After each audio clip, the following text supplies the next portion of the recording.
Prince Rudolph contemplates the many reasons he is a target: his reputation as a selfish tyrant, his status as a mistress's child, and his claim to the right of succession. Before him lies a defeated assassin near a shattered window. The prince holds a jeweled dagger, his expression unreadable as he wonders why his attacker is no longer resisting. The narrative shifts back several hours to the Scorpio Palace within the Baldyke Empire, the official residence of the fourth prince. Inside a palace corridor, the staff is fraught with anxiety. A stocky servant clutches his head, lamenting that 7 days have passed since Prince Rudolph was poisoned and that the situation looks grim. Another servant gestures in agreement, confirming the dire outlook. Nearby, two maids listen in on the worried conversation. One, a woman with a short bob, whispers callously that it would be nice if the prince would just die. Her companion, Maya, immediately scolds her, insisting she shouldn't say such a thing. Suddenly, the door to the prince's bedchamber swings open. Prince Rudolph is sitting up in bed, fully conscious. The maids gasp in shock. Maya cries out that His Highness has awoken after 7 days of sleep and urgently tells the other maid to summon the physician. The news spreads through the palace like wildfire. As servants rush about, Rudolph stands by his bed, observing the commotion with a detached calm. He internally notes how noisy everyone is, thinking to himself that they have no reason to worry. He will not die. Moments later, the physician kneels beside the prince's bed, conducting an examination. Rudolph sits quietly, allowing the checkup while the assembled staff, including a still concerned Maya, watches from a respectful distance. The physician begins his questions, asking for the prince's name and age. Touching his own hair thoughtfully, Rudolph answers without hesitation. Rudolph First Baldyke, 14 years old. When asked if he knows his background, he confirms that he is the fourth prince of the Baldyke Empire and the son of the emperor. He continues his explanation with brutal honesty, stating that his mother was a commoner who entered the imperial family, and because he is the child of a mistress, his siblings and relatives despise and have poisoned him. The bluntness of his words causes the listening servants to cry out in shock, begging him to stop. Having finished his assessment, the physician declares that there seems to be no problem and advises the prince to continue resting. The other servants murmur their agreement and wish him a quick recovery as they excuse themselves, leaving Rudolph to sit alone on his bed. He sat alone on his large bed, the room quiet now that the staff had departed. His expression was placid, belying the complex thoughts turning over in his mind. He knew that those servants were not there for his well-being. They were there to watch him. He was certain they were already on their way to report his recovery to their true masters. He understood his precarious position perfectly. To his ambitious brothers and the powerful queen, he was nothing more than a nuisance, an obstacle to be removed. As he contemplated his position, two maids walked down a palace corridor, their voices low. One turned to the other, remarking that she found Prince Rudolph's behavior a bit strange. The conversation was overheard by a senior maid, who agreed with the assessment. She confided in Maya that the prince felt far too calm, especially for someone who had almost died. With a worried hand to her cheek, she added that no one knew what he was thinking and that rumors of spies within the palace were rampant. The younger maids continued their discussion, concluding that the prince must be terrified. They reasoned that without any allies, he was surely filled with anxiety and fear, knowing he could be assassinated at any moment. Unseen by them, in his room, Rudolph trembled beneath his sheets. But contrary to their speculation, the prince was not consumed by fear. Staring at his own tear-streaked reflection in a basin of water, he made a silent, resolute vow. He would not die. He knew with absolute certainty that he would live for at least another 10 years. This certainty came from a profound secret. After all, he possessed knowledge that no one else did. He had come from 300 years in the future. He knew the history that was yet to be written. The catalyst for this awakening was the very poison meant to kill him. As he lay on the verge of death, the memories of his previous life had flooded back into his consciousness. He finally understood the full scope of his existence. After dying as an average villager in another time, his soul had traveled back through time and space, and he had been reincarnated into the body of Rudolph First Baldyke. He reflects on his past self, recalling with shame that he was once a hopeless, tyrannical prince. His memories show him throwing tantrums over petty things like carrots, making a fuss, cursing, and demanding unreasonable, cruel acts from his servants. Sitting alone, he is thoroughly disgusted by his former stupidity. He concludes that the person he was before his memories returned was the worst kind of human imaginable. The weight of this realization settles upon him as he sits in the darkened room, contemplating how he should live his life from this point forward. Unseen by him, a cloaked figure lurks just outside his window. Suddenly, the window shatters as the assassin bursts through. Rudolph's eyes widen in shock, but a thought crystallizes in his mind. His knowledge of the future will guide him. The attacker swiftly pins him to the floor, dagger raised for killing blow. The assassin presses the blade against Rudolph's throat, questioning why the prince isn't resisting or showing any fear. Deciding it doesn't matter, the hooded figure dismisses the boy's strange calm and prepares to end his life. Before the dagger can fall, an arrow slices through the air and embeds itself deep in the assassin's shoulder. He cries out in agony, his weapon falling from his grasp. In the doorway, palace guards have arrived, alerted to the danger. The wounded assailant curses his misfortune. Realizing the attempt has failed, He flees back through the shattered window. A guard orders a pursuit, but is overruled by another who insists their priority is the prince's safety. In the immediate aftermath, Mrs. Tapple rushes to his side, asking if he is okay. Still seated on the floor, Rudolph calmly dismisses her concern, telling her and the other maid to leave after cleaning the glass, as he needs time to think. Some time later, the prince lies alone in his large bed, hands clasped behind his head as he stares thoughtfully at the ceiling. A gentle, relieved smile spreads across his face. With the immediate danger past exactly as he must have anticipated, he allows himself a quiet moment of triumph, thinking to himself, "I'm safe." He sat on his bed, the lingering fear of the attack still palpable. Even though he knew he wouldn't die, the reality of someone trying to kill him was terrifying. This harrowing experience, however, served as undeniable proof the book was genuine. His conviction came from the book itself, the Wilhelm War Record. In his previous life, it had been his favorite, an epic poem praising the hero Wilhelm. But it was more than that. It was a history book based on facts from 300 years ago, which also detailed the recent poison and assassination attempts against him. He shuddered at the memory, knowing that even with foreknowledge, he never wanted to experience such an event again. Looking at the wreckage of his room, he recalled the certainty he felt during the attack. Because the book had foretold it, he knew he would not die there. But the war record also chronicled a darker fate. It stated that after repeated assassination attempts, Rudolph's suspicion would fester, leading him to murder all of his rivals. His life would end in about 10 years, when he would be killed at the age of 25. He would go down in history as the cruel Emperor Rudolph, a tyrant of unprecedented cruelty. He covered his face, realizing with horror that his personality would likely break under the strain of constant fear and suspicion, twisting him into the monster the book described. In that future, he would be unloved and unneeded by anyone. He would curse everything and ultimately die alone in suffering. He rejected that outcome with every fiber of his being. To hell with that, he declared to the empty room. He would live. He would fight against his fate and survive. Possessing the memories of the future gave him the power to change history, and he was determined to do so. With his resolve solidified, he moved to his bedside table, opened a drawer, and retrieved a small, ornate chest. He opened the chest, revealing a single coin resting inside. He held it in his palm, thinking of the day he would give it to a certain girl. This was his first step to changing history. He would discern who his enemies were and eliminate them. He would resolve all the problems festering within the palace. His first move required information. He needed a ledger. To that end, he summoned his head maid, Mrs. Tapple, and her subordinate, Maya. He explained that his work had been delayed due to his recent illness and commanded Tapple to bring him the ledger of the Scorpio Palace.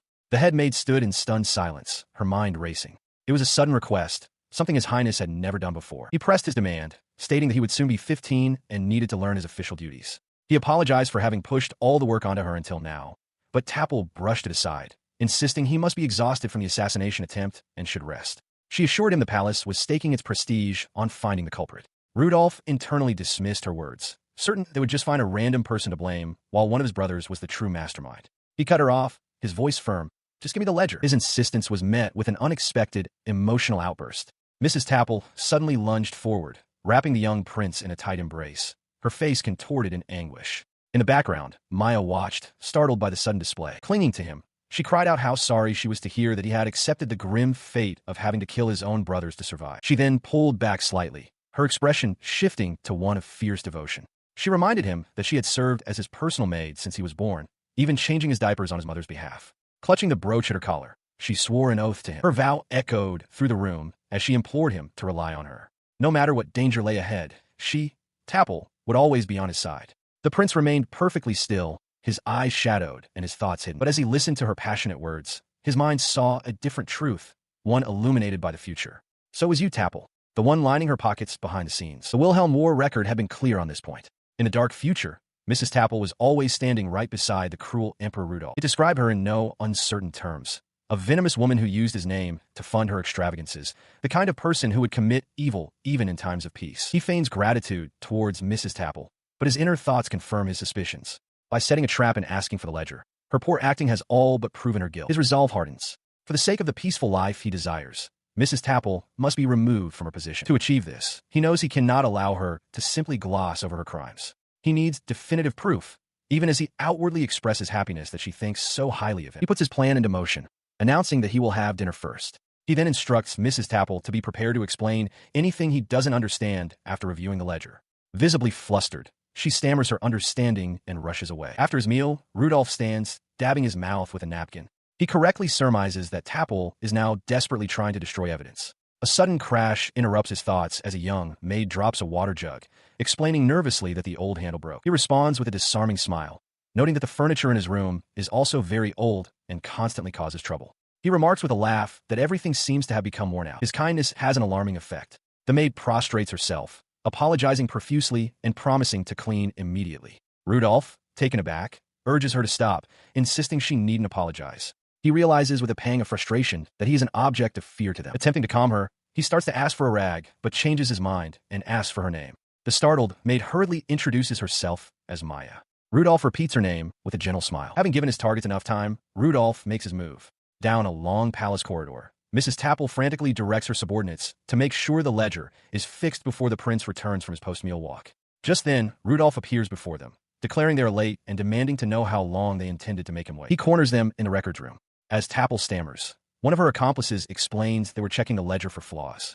Without hesitation, Rudolph reaches out, stating that in that case, he will take it now, and plucks the book from their hands. He flips through the ledger, his eyes scanning the neat columns of figures.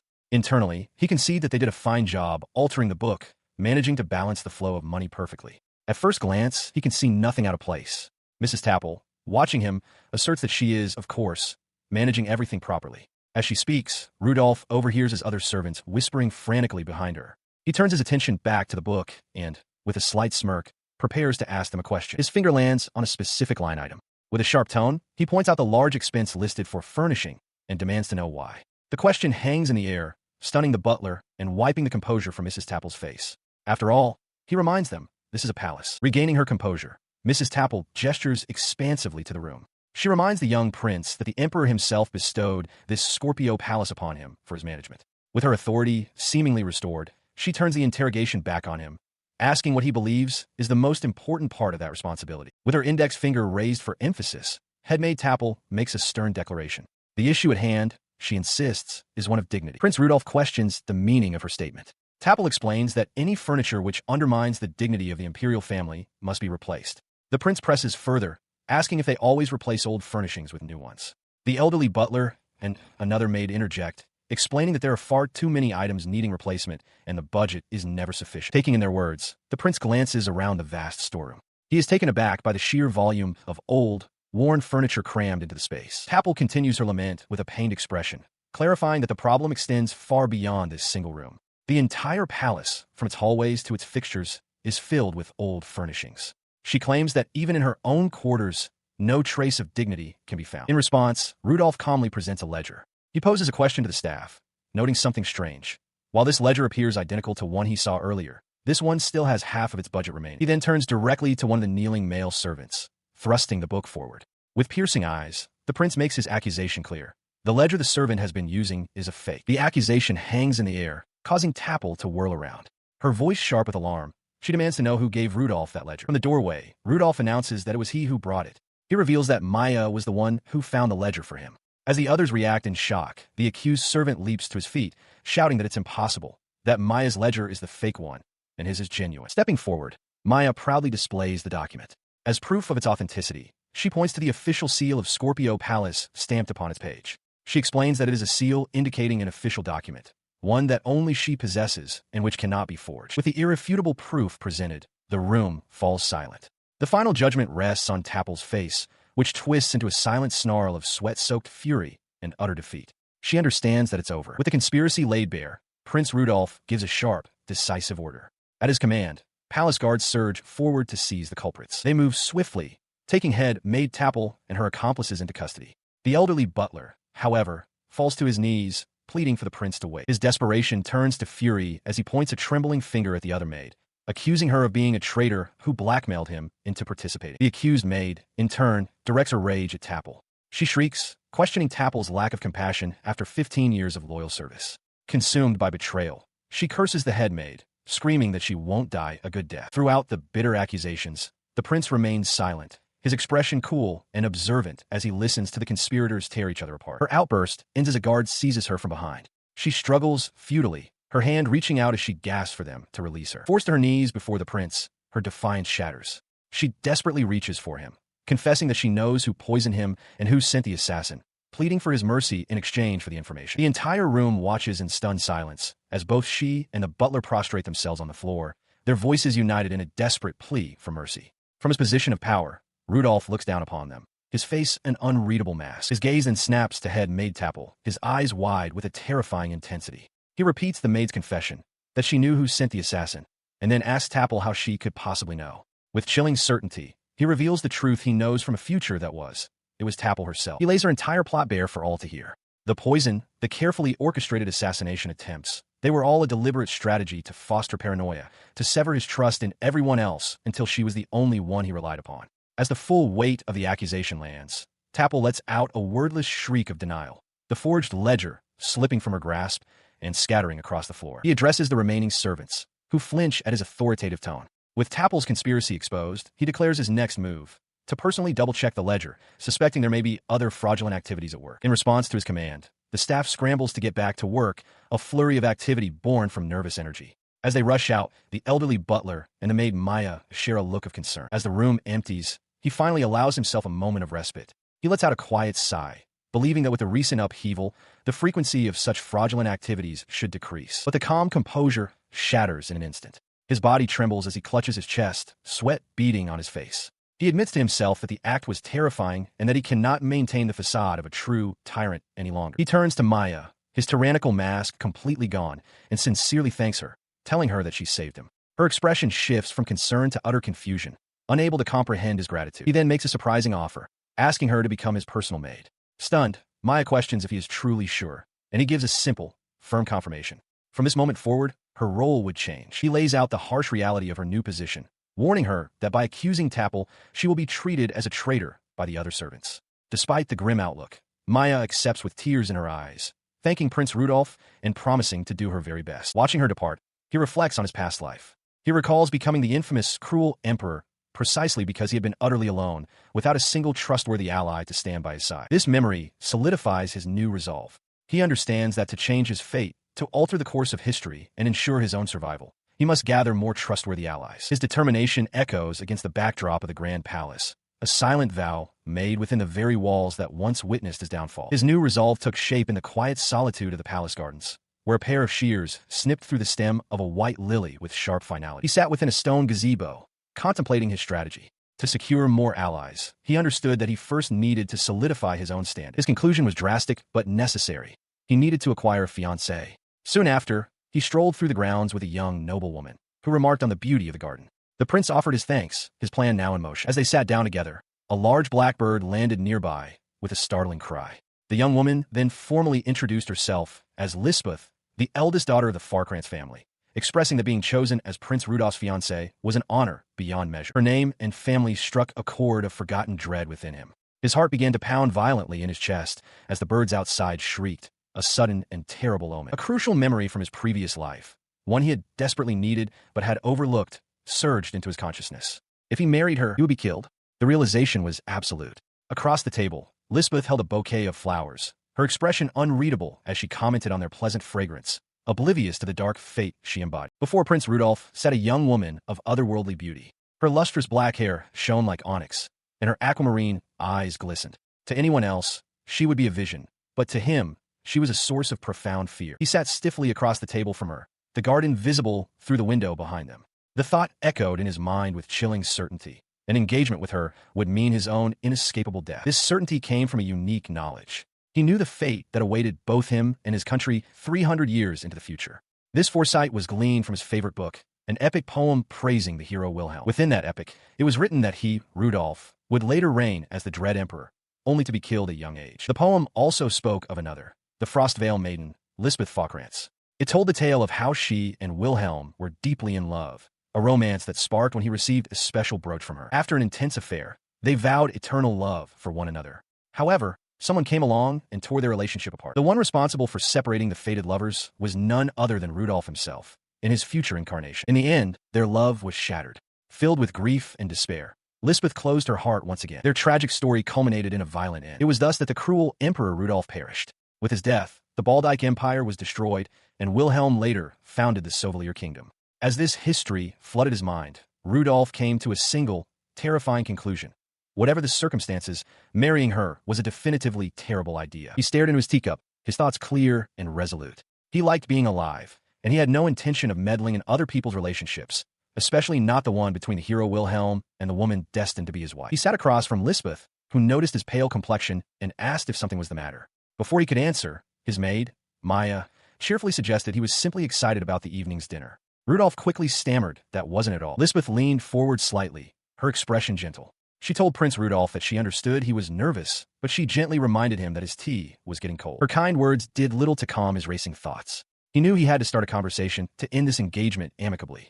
To break it off directly would be an insult to the emperor, a political disaster. Taking a steadying sip of tea, he resolved to end things with Lisbeth Dano in a way that would cause no conflict. He began carefully, acknowledging that the sudden talk of an engagement must have been quite a shock for her. He added that he hoped it hadn't been an inconvenience, as he understood that everyone has their own circumstances. Her reply was immediate and formal.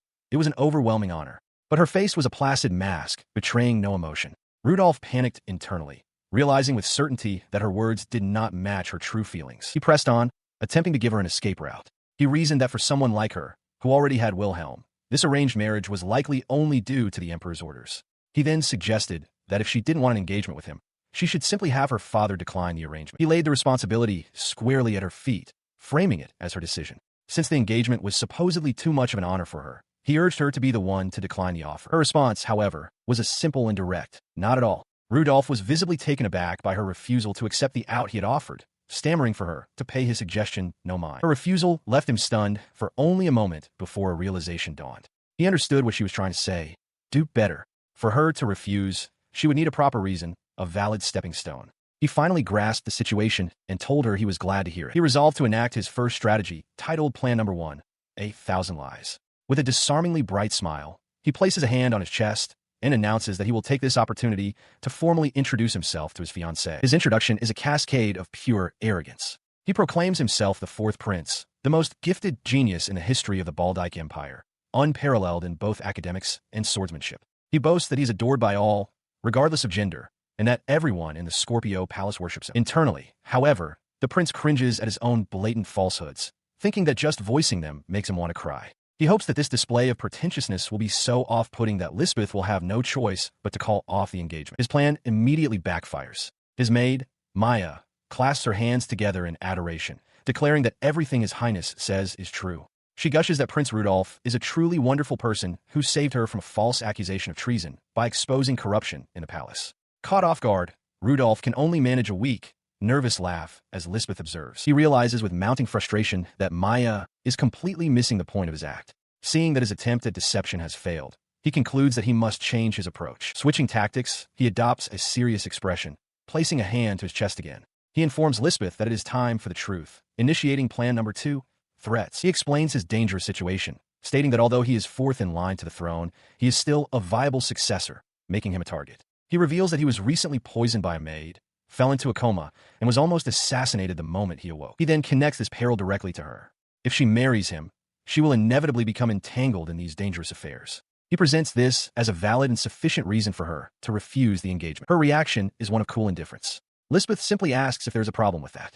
She reminds him that her Falkrantz bloodline has long been known as the symbol of the Empire's military, and that she herself is a practitioner of spearmanship. She continues, explaining that for someone of her family, being scared of potential assassins would be a profound embarrassment. Rudolph is left utterly speechless, his second plan completely dismantled. He racked his brain, realizing his previous attempts to dissuade her were useless. A new, better reason for her to back out of the engagement was needed, but his mind came up empty. As he struggled for a new strategy, Lisbeth spoke, her voice cutting through his thoughts. She asked if he would mind sharing some stories from when he was young. Her unexpected question caught him off guard. He wondered what she could possibly be thinking, internally dismissing the request by claiming there wasn't a single memory from his childhood worth mentioning. His mind drifted to a specific, private memory, a young girl, looking much like her, thanking him for saving her and promising to give him her thanks. The coin from that day remained in his possession, a tangible link to that moment. He resolved that those memories were his alone.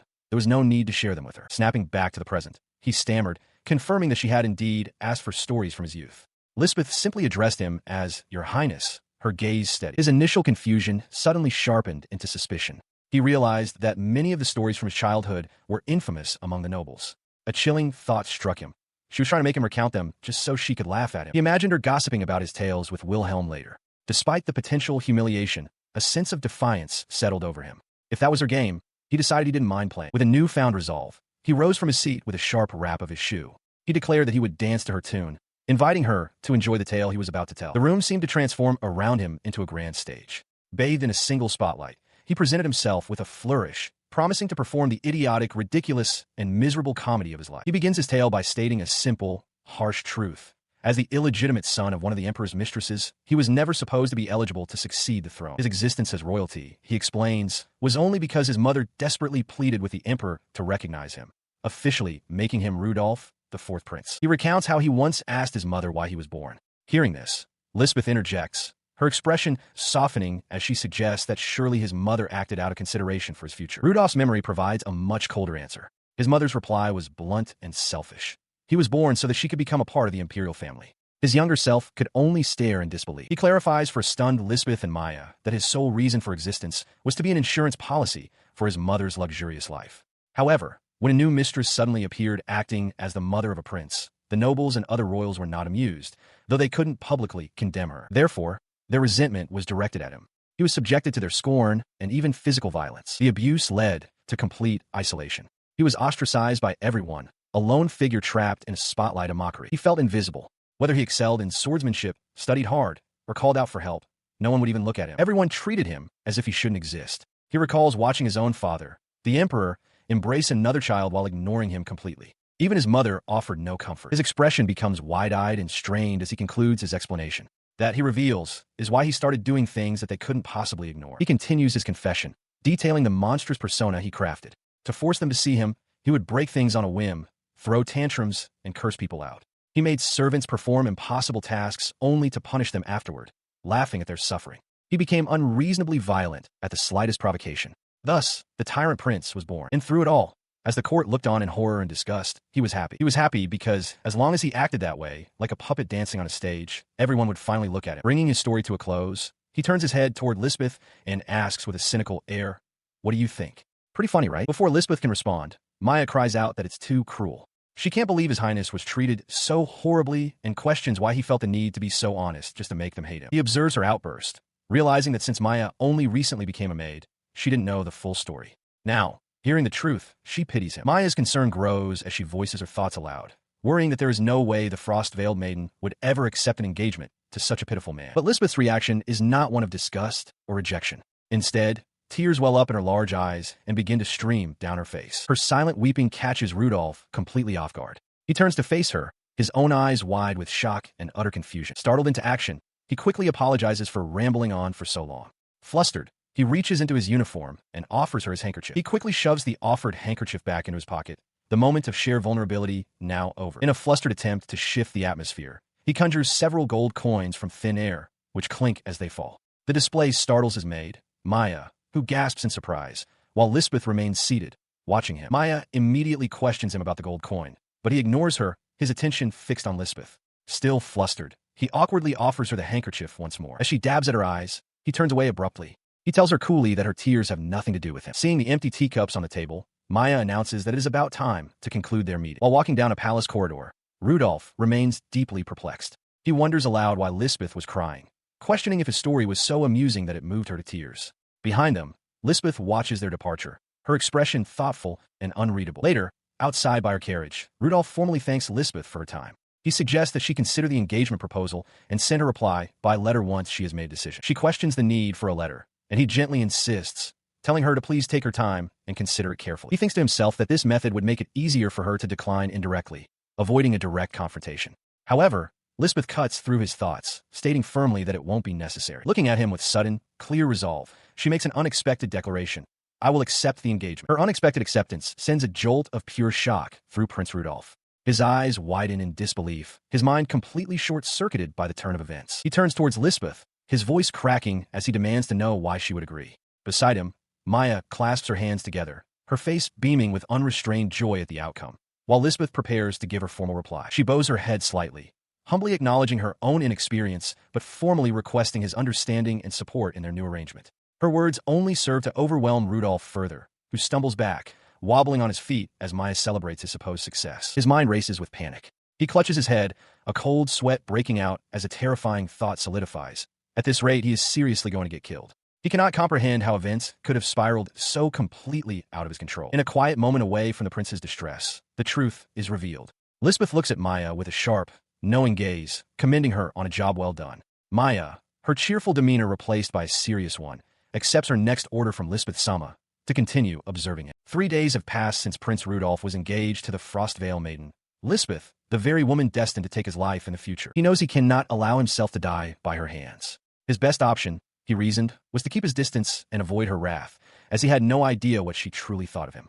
Or so he had thought. Instead, he finds himself back in his room, his body aching and covered in bandages, with Lisbeth herself diligently wrapping his arm. His mind reels in confusion as he shouts internally, wondering how he ended up in this predicament. His internal panic intensifies as he questions why his future murderer is in his room at all. Having finished with the bandages, Lisbeth holds up a spoonful of soup, explaining that it contains medicinal herbs to hasten his recovery and instructing him to open wide. Flustered by her attentiveness, he stammers that she doesn't need to feed him, apologizing for having made her worry. He quickly attempts to downplay the situation with a strained smile, claiming to be a clumsy person who simply hurt himself falling downstairs. It's nothing serious, he insists, something that happens all the time. Lisbeth listens, her expression unreadable. At that moment, the door swings open and Maya enters with a tea service. She greets Prince Rudolph cheerfully, noting that he had a meeting with the Emperor that day and asking if he happened to trip on the palace stairs. As she places the tray on a nearby table, her innocent question hangs in the air, echoing the very excuse Rudolph had just given. He averts his gaze, unable to respond. Lisbeth's demeanor shifts, her eyes narrowing. She confronts him directly, stating that he only went to see the Emperor. She presses him for the truth, demanding to know why he was so badly hurt, who assaulted him, and their motive for doing so. Though he tries to convince himself that his injuries are not a big deal, a vivid memory flashes in his mind. The brutal assault in a grand hall, where several men beat him until he collapsed, coughing, onto the cold stone floor. His mind plunges back into the memory of the assault. A hand grabs the collar of his shirt, yanking it tight as he questions what has happened. The aggressor, a sneering young nobleman, accuses him of the grave offense of walking in front of Sir Robin, the third prince. He bellows for the filthy pig to be disciplined. Rudolph realizes with grim familiarity that this is nothing new. His brother Robin has used him as a punching bag since they were children. A kick sends him to the ground. Though assaulting a member of the royal family is a crime punishable by death, Rudolph knows no one in this place will come to his aid. The third prince looms over him, his face a mask of shadow and malice, demanding to know if Rudolph has learned his place. The Baldike Empire's palace is divided into 13 territories, each managed by one of the brothers, and this is the Scorpio Palace, Robin's domain. The humiliation deepens as his tormentor spits directly in his face. Despite a distant plea to spare the boy's face, a final, brutal kick connects. The memory dissolves, and back in his room, Rudolph pleads with Lisbeth, insisting she doesn't need to know anything more and shouldn't worry about what happened. She gazes at him, her expression unreadable, and quietly responds with a simple, "Is that so?" His resolve hardens. He cannot open his heart to her. He knows that one day, she will become an enemy aiming for his life. Before he can say more, his maid, Maya, steps between them, addressing Lisbeth directly. She announces that she will explain what the prince is trying to convey. Striking a confident pose, Maya begins her tale. She declares that Rudolph's injuries are honorable wounds, sustained while he dealt with ruffians who dared to oppose him, affectionately calling Lisbeth my honey. Rudolph erupts in disbelief, shouting her name and questioning the ridiculous story and the strange impression she has of him. Unfazed, Maya retorts that since she was the one who caught Mrs. Tapple, it proves she's not one to go down without a fight. He remains silent, processing his maid's outlandish tale. He supposed she must have had some kind of plan, though he couldn't fathom what it was. His mind drifted back to the events that led him here. In the palace corridor, one of his brother's men kicked him while he was down, taunting him. Prince Robin, however, was dismissive, declaring that they had wasted enough time and should leave. He grew agitated, realizing with a start that at this rate, he would be late for his appointment with their father, the Emperor. Just then, a stern voice called out to them all. Robin and his men turned in shock to see the Emperor's head butler striding towards them, demanding to know the meaning of the commotion. The butler's eyes fell upon the injured Rudolph, questioning if he was all right. The head butler confronted Prince Robin directly, stating that there was no running from this. The sight of an injured Prince Rudolph would reflect poorly on his Majesty's reputation. As Robin stammered, the butler moved to help Rudolph. He told Rudolph to hurry, as the Emperor was waiting, and that he would listen to his excuses later. As they walked away, Prince Robin was left behind, his face contorted in a mask of pure fury at being so thoroughly thwarted. It had all gone according to plan. Rudolph knew that if he dragged out the fight and caused a delay, the head butler would come looking for them due to the Emperor's appointment. It was worth manipulating them into hitting his face. As he was led to safety, he looked back with fierce determination. With his knowledge of the future and the experience of his past life, he vowed that he would survive to the very end. The flashback ended, returning him to his bedchamber. He decided he couldn't care less about Robin for now. His immediate priority was to figure out what Lisbeth was thinking.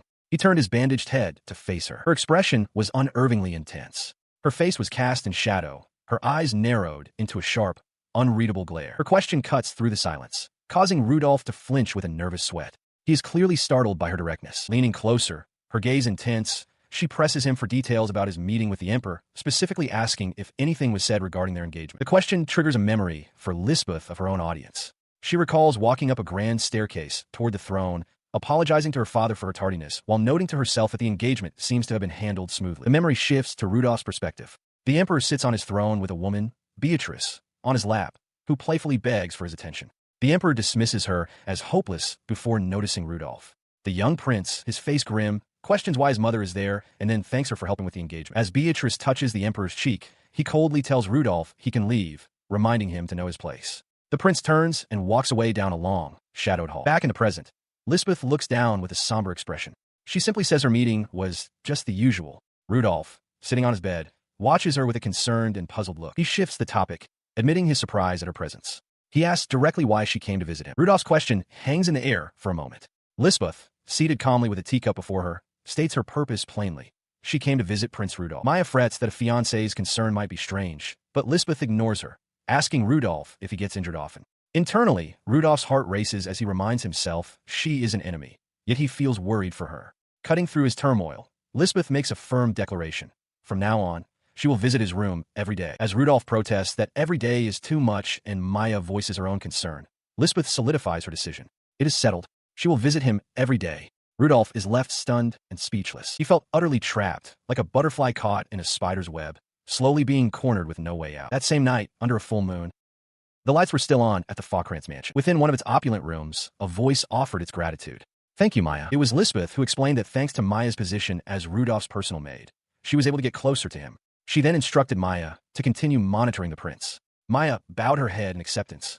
"As you wish, Lisbeth-sama." As Maya observed her mistress, Lisbeth's expression softened into a dreamy, love-struck gaze.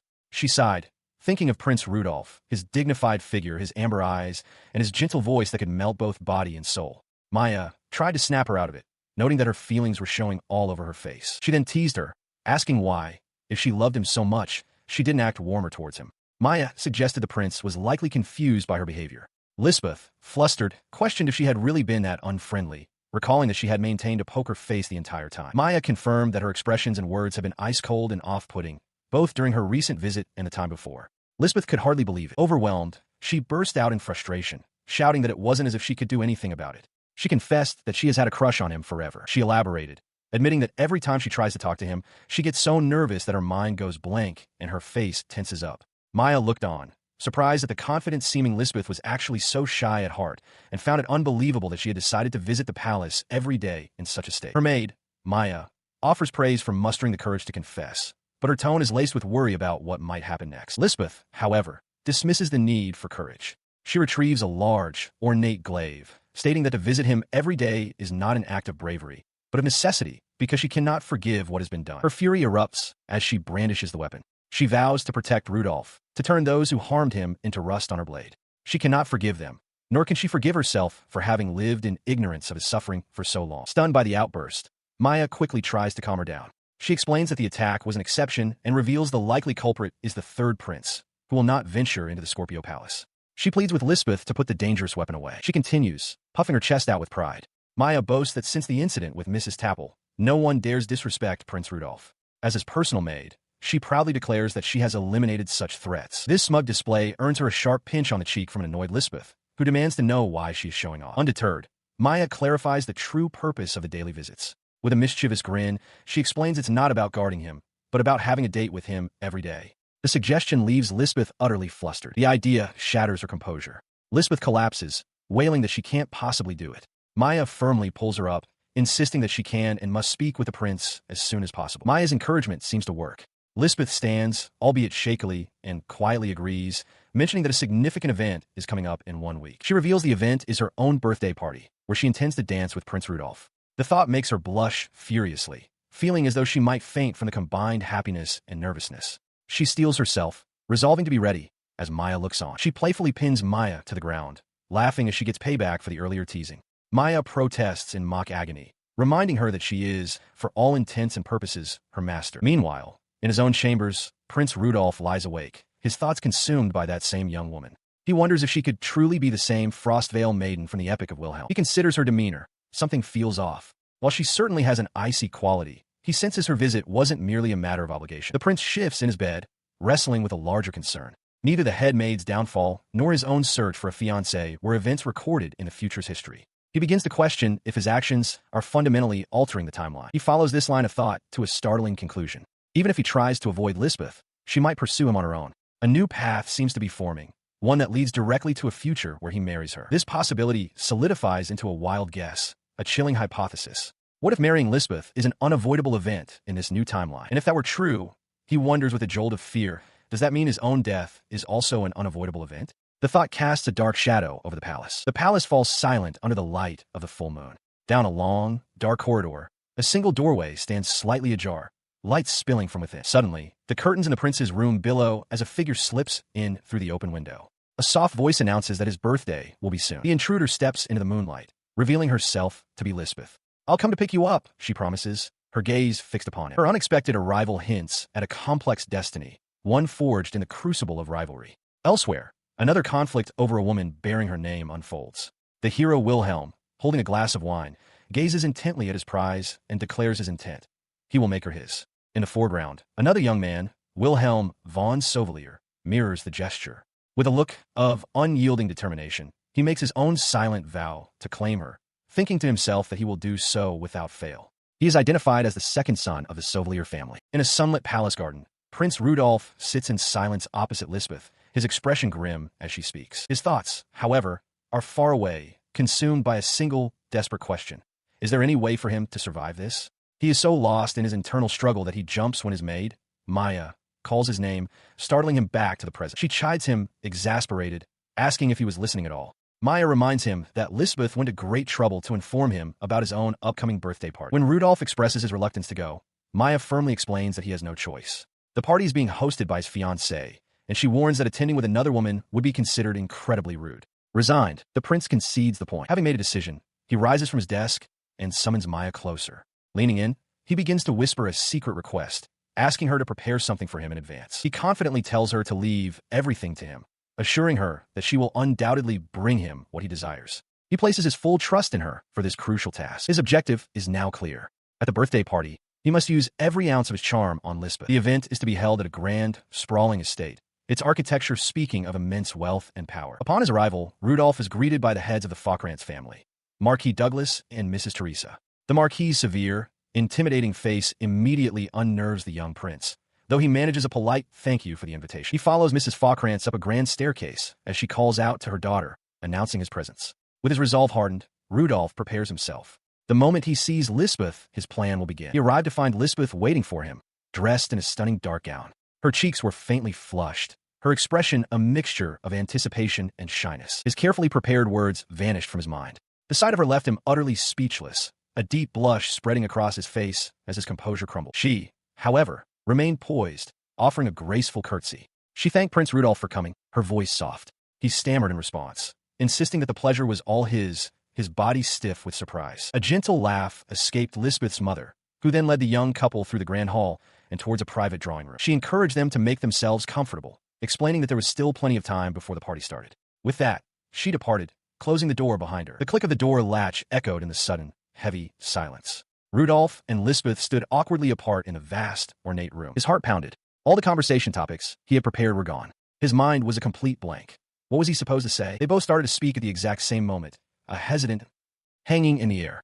He flinched internally, thinking jinx, before quickly gesturing for her to go first, insisting that she, Lisbeth Dano, should proceed. Still flustered, he abandoned all pretense of a plan and blurted out the first honest thought in his head. He told Lisbeth Dano that she looked very beautiful. Her eyes widened. After a moment of surprised silence, a radiant blush spread across her face. She confessed, her voice soft, that she was very happy to hear that. She covers her blushing face with her hands as he continues his compliment, stammering that she is also very elegant. He internally questions if this flustered, gentle girl could truly be the same Frostvale maiden, Lisbeth from the epic. The difference between the historical account and the reality before him is stark. He snaps back to the present, suddenly remembering that he has something to give her. As a servant departs down the hall, he begins to present his gift. Before he can continue, the drawing room door swings open. A young man strides in, leaning casually against the doorframe and greeting Lisbeth by name with an air of familiarity. The newcomer tells Lisbeth he was worried since he hadn't heard from her, adding that she is even more beautiful than usual. A shocking realization hits Rudolf. This is Wilhelm, the revered hero from the epic, who is fated to be with Lisbeth. The hero then turns his attention to Rudolph, placing a hand on his shoulder and pointedly remarking that it seems Lisbeth has a guest. He leans in close, his voice dropping to a low, condescending tone. He asks if Rudolph can't read the room, then dismissively tells the prince that while he doesn't know who he is, he should get out of their way. With a light shove, Wilhelm pushes Rudolph aside. The prince stumbles back, watching as the bitter realization dawns on him. Just as he thought, the two of them are in love. But as Wilhelm reaches for Lisbeth, her expression shifts dramatically. Her face darkens with rage as she seizes his wrist, her voice sharp and cold as she commands him not to touch Prince Rudolph. The hero jerks his hand back as if burned, his confident demeanor shattering into pure shock. Rudolph can only stare, utterly bewildered by the turn of events. His plans upended, Rudolph watches as Wilhelm von Sauvelier scoffs at Lisbeth's protective stance. Wilhelm mockingly questions if she truly believes they are fated to be together, then dismisses the notion entirely, telling her not to make him laugh. Her expression hardens with fury. Lisbeth glares at Wilhelm, accusing him of being the one who defiled her precious memories.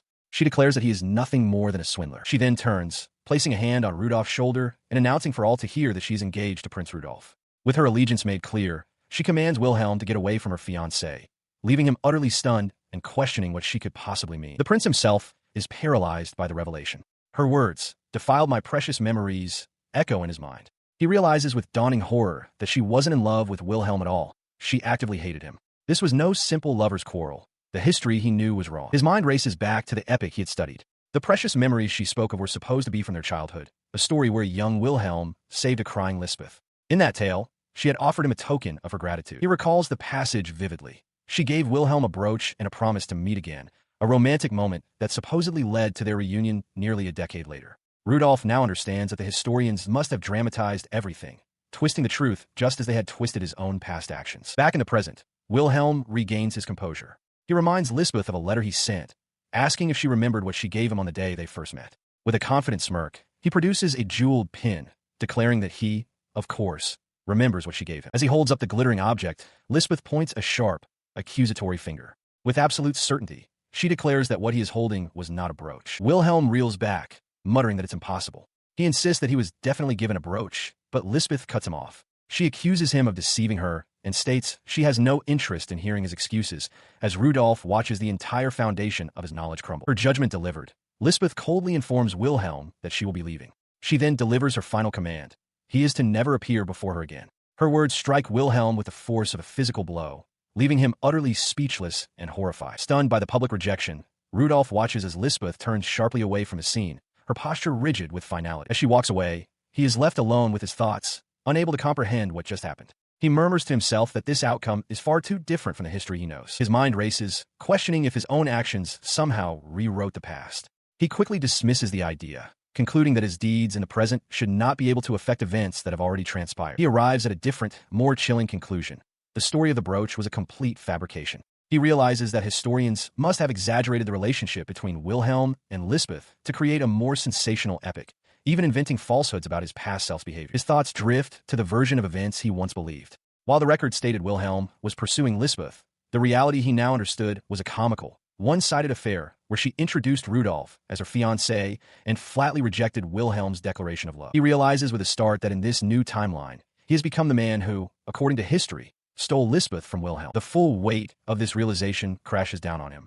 He now understands that Wilhelm must hate him intensely and fears he could be assassinated out of personal vengeance, regardless of whether he becomes emperor or not. Shaken from his thoughts, he decides the situation is too dangerous to ignore. He approaches Lisbeth, asking her forgiveness for prying, but insisting he must understand the nature of her relationship with Wilhelm. She turns to face him, her expression filled with sorrow. Tears welling in her eyes, she apologizes for the trouble she has caused him before making a devastating request to end their engagement. He stares, unable to process her words. He asks if she and Wilhelm go back a long way, pressing her to confirm that she truly wants to cancel their engagement. Lisbeth remains silent, her tearful gaze unwavering. He looks at her tear-streaked face and realizes her request is not as simple as it seems. Suspecting a past lover might be involved, he implores her to tell him everything, wanting to know more about what troubles her so deeply. As the words leave his mouth, he questions his own motives, wondering why he is prying. In response to his plea, Lisbeth hesitantly asks him what exactly happened between him and the man he encountered, Wilhelm. She looks up at him, calling his name, but upon seeing the look of despair on his face, she immediately realizes her question was a mistake. The pain in his expression tells her this conversation will not go well. Her sorrowful face strikes a chord within him. A thought dawns in his mind. She hasn't changed at all. He finds himself overwhelmed by the desire to protect her, thinking that he never wants to see Lisbeth make such a pained expression again. Acting on this impulse, he kneels before her. He explains that he cannot bear the thought of her precious memories being defiled by that man, Wilhelm. As their pasts and memories begin to intersect, he earnestly asks if she would be willing to listen to his story. Lisbeth begins to share her story with Prince Rudolf, her expression shadowed by the weight of memory. She explains that the event took place 9 years ago, when she was only 5 years old. It was on a day her father took her to the imperial palace that she endured a memory defiled by Wilhelm. The memory transports her back to that day. A much younger Lisbeth, hand in hand with her father, Marquis Fockrantz, marvels at the beautiful flowers in the palace gardens. Her mother watches nearby as Lisbeth runs ahead excitedly, only to trip and fall. Her father rushes to her side, but she quickly assures him that she is all right. He praises her for being a good girl. Beaming with pride, she presents an amulet hanging from her neck, explaining that it was a gift from him. She recounts the family tradition. The first Lord Fockrantz carried a similar amulet through all his wars, and it is said that as long as one's wish is with it, it will be granted. Her father gently reminds her to take good care of it. Soon after, the Marquis informs his daughter that he must go discuss an important matter. He instructs her to stay put and read until he returns, leaving her seated on a large, ornate armchair as he joins a group of other nobles. Left to her own devices, the young girl puffs out her cheeks in a display of burgeoning boredom. Her restlessness gets the better of her. Slipping down from a massive chair, she begins to wander the palace corridors, wondering aloud where the garden might be as she curiously passes by suits of armor and down long hallways. Her aimless exploration leads her to a vast, empty hall. Realizing she is completely lost, she calls out, but her voice echoes unanswered in the silence. Suddenly, she is confronted by 3 boys. One, a young Prince Robin, remarks that he has never seen her before. Another demands to know if she is aware she is in the imperial palace, while the third menacingly declares that all intruders are put to death, causing Lisbeth's face to pale with fear. Prince Robin silences his companion, noting that her fine clothes suggest she is a guest's daughter. His demeanor then shifts to one of cruel amusement. He reveals he was looking for someone to test his new swordsmanship on and orders his 2 retainers to capture the girl. As they advance on her, Lisbeth cries out in terror. She turns and flees down the hall, her mind racing with confusion and fear, wondering why she is being chased. Behind her, the retainers shout for her to stop dragging her feet and command others to get her. She ran through the opulent palace corridors, crying out for help. Suddenly, a hand shot out and grabbed her wrist, stopping her flight with a jolt. The hand pulled her into a small, cluttered room just as her pursuers rushed past the doorway. One of the men demanded to know where she went, while the other threatened him with losing carriage privileges. Inside, a young boy with light, wavy hair put a finger to his lips, urging silence. He quietly asked if those men were after her, then told her not to worry. He smiled reassuringly, promising that no one would find her in here, that she would be safe. After a moment, he crept to the door and peeked outside, confirming that the coast was clear. Turning back to the young girl, he asked where she had been trying to go. She hesitated, looking uncertain as she began to explain. He led her out into a beautiful, sun-drenched garden, filled with blooming flowers. The girl gasped in wonder at the sight. She shyly asked if she could pick some of the flowers, and he gave his permission with a simple, kind sure.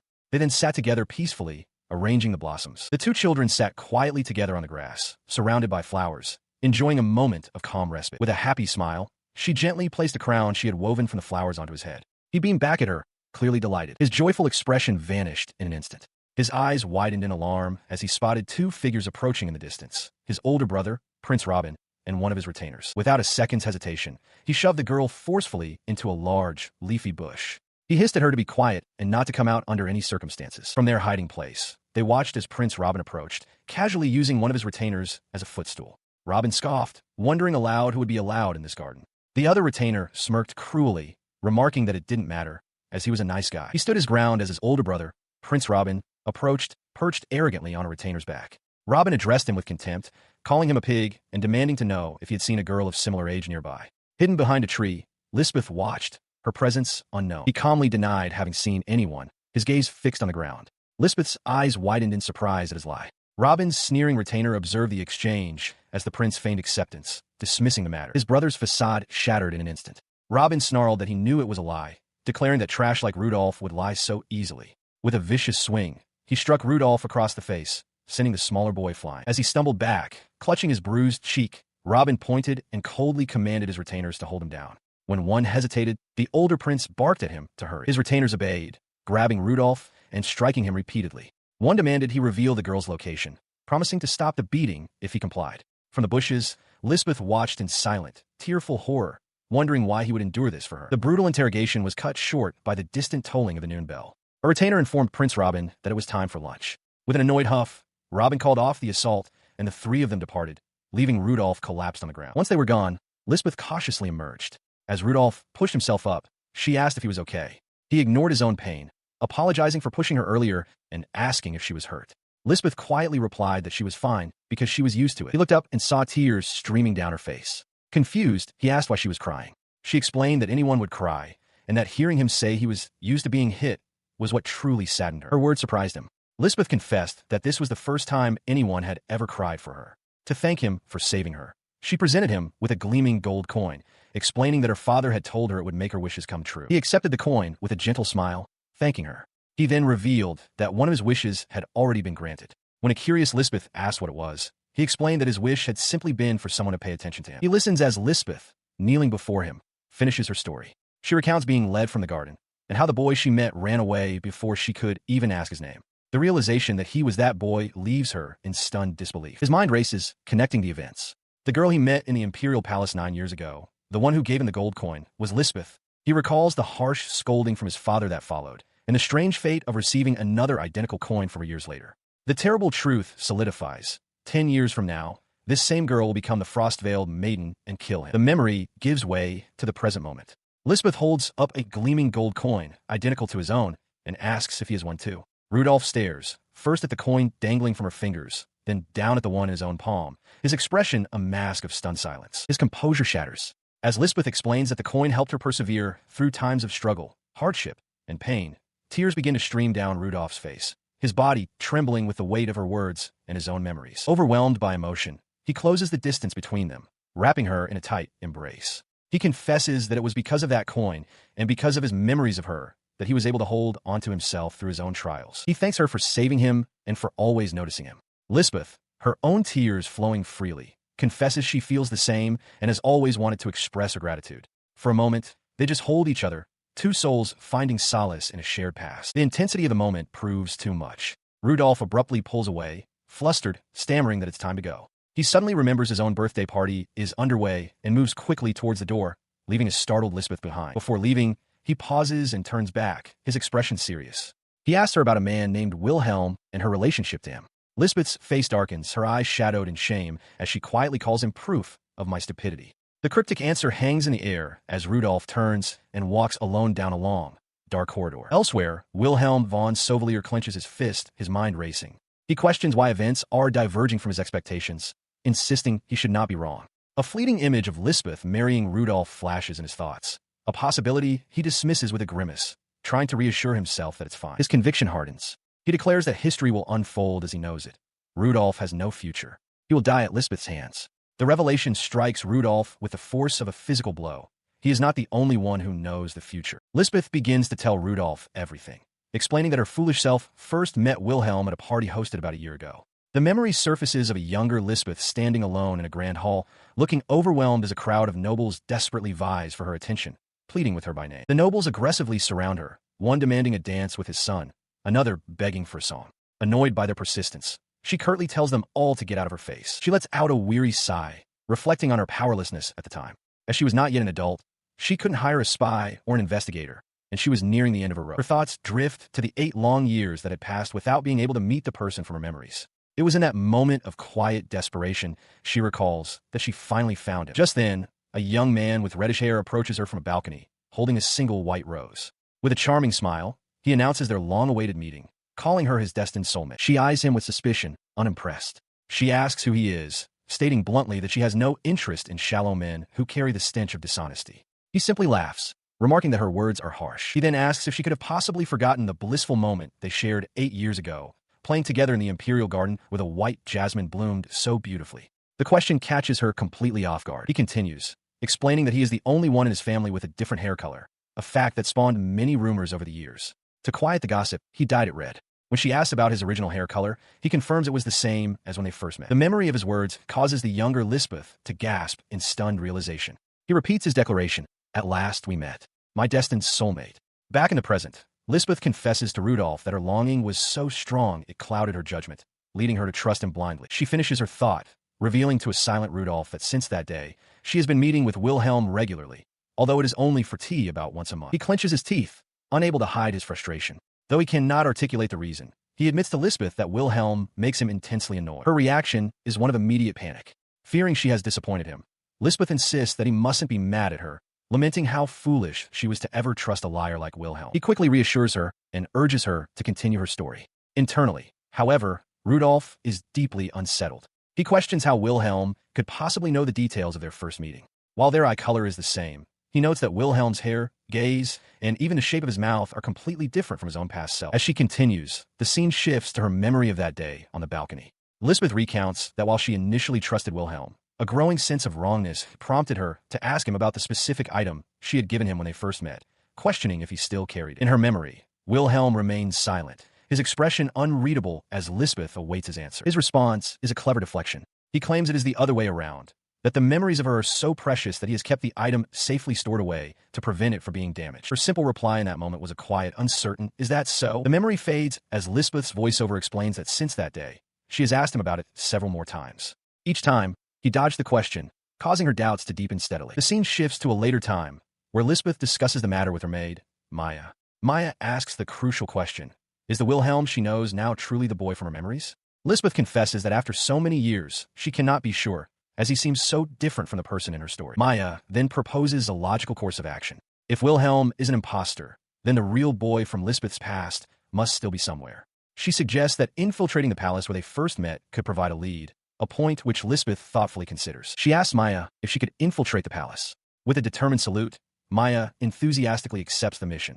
Rudolf, however, throws his hands up in alarm, shouting for them to wait a second. He whirls towards Lisbeth, pointing in disbelief at the maid and demanding to know if Maya was her agent. Lisbeth covers her mouth, a small sound of surprise escaping her. She dismisses the idea as impossible, explaining that Maya has been her maid and bodyguard since she was little. If there were a rat nearby, Maya would have certainly sensed it. Rudolf, however, seems to realize that Maya is more capable than he had initially thought. He then poses a critical question. If Maya was the only one who knew of their connection, how did Wilhelm learn about their shared past? Lisbeth clarifies that she didn't tell anyone either. She recounts how, after Maya infiltrated the palace, she saw Rudolf staring fondly at a gold coin, which made her suspect he was the boy from her memories. This suspicion was confirmed at their engagement meeting, leading her to accept immediately. Rudolf admits he tried to hide the coin, but she saw it anyway. As for Wilhelm, Lisbeth explains that she had Maya deliver a letter to cut ties with him. The letter stated that Lisbeth would have no further meetings with him. Wilhelm receives the news with disbelief, exclaiming at the suddenness of the decision. Standing in the doorway, Maya then presents him with a question. She asks him to identify the item that Lisbeth gave to him on the day they first met. His face darkens as he recalls that day. He answers that Lisbeth gave him a brooch. Maya's smiling expression suggests she now understands the situation completely, while Lisbeth, listening to the account, looks on with grim determination. Back in the present, Lisbeth concludes her story. With that final piece of evidence, it was confirmed that the man calling himself Wilhelm had been deceiving her all along. He turns away, his mind racing. He questions why Wilhelm knows some details, but not everything. A new possibility occurs to him. What if Wilhelm was also at the palace that day and saw them playing in the garden? He theorizes that Wilhelm might have seen her give him something, but not clearly enough to identify what it was. This would explain why he always dodged the question and, at the last moment, desperately answered a brooch. While some things still bother him, this explanation makes sense for now. More importantly, he wonders why Wilhelm would do all this, suspecting the answer lies elsewhere. He considered the immense power of the Falkrantz Marquis family, a symbol of military might within the empire. For any aristocrat or royal aiming to dominate the political landscape, their strength was a coveted asset. In the original history, after the death of the previous emperor, Wilhelm had leveraged their support to destroy the empire and forge a new kingdom. Marrying Lisbeth would mean securing that very same power for himself. A chilling thought then crossed his mind. Could the false Wilhelm scheme also involve having Lisbeth assassinate him? His train of thought was broken by Lisbeth's self-deprecating laughter. She suggested he must be disappointed in a foolish woman like her, but Rudolf immediately refuted the idea. He declared that she was not at fault. The blame lay with the man who had used and trampled on their shared memories. As they walked down a grand palace hallway, he gently told her to forget about that man. After all, today was her birthday party. Their entrance into the ballroom caused an immediate stir. The assembled nobles turned in unison, their faces a mixture of shock and disbelief. Whispers immediately spread through the crowd. While the guests acknowledged Lisbeth's beauty, they questioned why she would appear with someone like him, the Tyrant Prince. As they stood together, Rudolf noted that his engagement to Lisbeth had not yet been announced. Lisbeth confirmed this, explaining that while she didn't know the reason, the decision had come directly from the emperor. Rudolf then excused himself, saying he needed to greet the other guests. He stepped away, deciding it was better not to stir up any more rumors.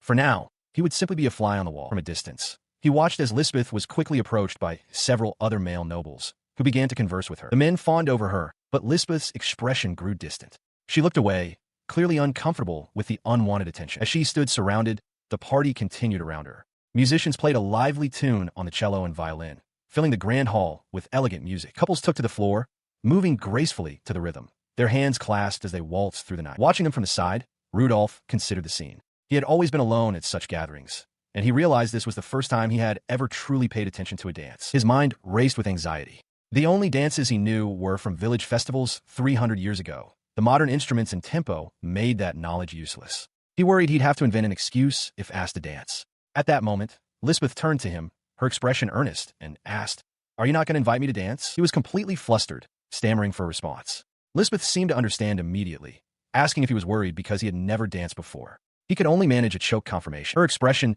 softened into a gentle smile. She told him not to worry and offered to be his first partner. Taking his hands, she began to lead, instructing him to straighten his back, listen to the music, and follow her rhythm. Their attempt was clumsy and awkward, drawing scornful looks from the other guests who muttered about the Tyrant Prince and his childish dance. As they moved, a noblewoman deliberately bumped into Rudolph, sending him stumbling before offering a false apology and walking away with a smirk. The whispers morphed into a monstrous chorus in his mind, mocking him as a filthy pig unworthy of Lady Lisbeth. His face froze in a mask of horror, unaware of his inner turmoil. Lisbeth simply smiled and suggested they try again. Her kindness only amplified his despair. He looked at her, a silhouette of them dancing alone under a spotlight flashing through his thoughts, and wondered if he could truly be with her like this. The thought festered as he considered their stations. She, a high-class flower, and he, a palace outcast. This reality, he felt, would never change. His fears were confirmed by the whispers of the crowd and the stern gaze of Lisbeth's father, the Marquis, who observed coolly that the prince clearly had no experience dancing. He reels from the public scorn,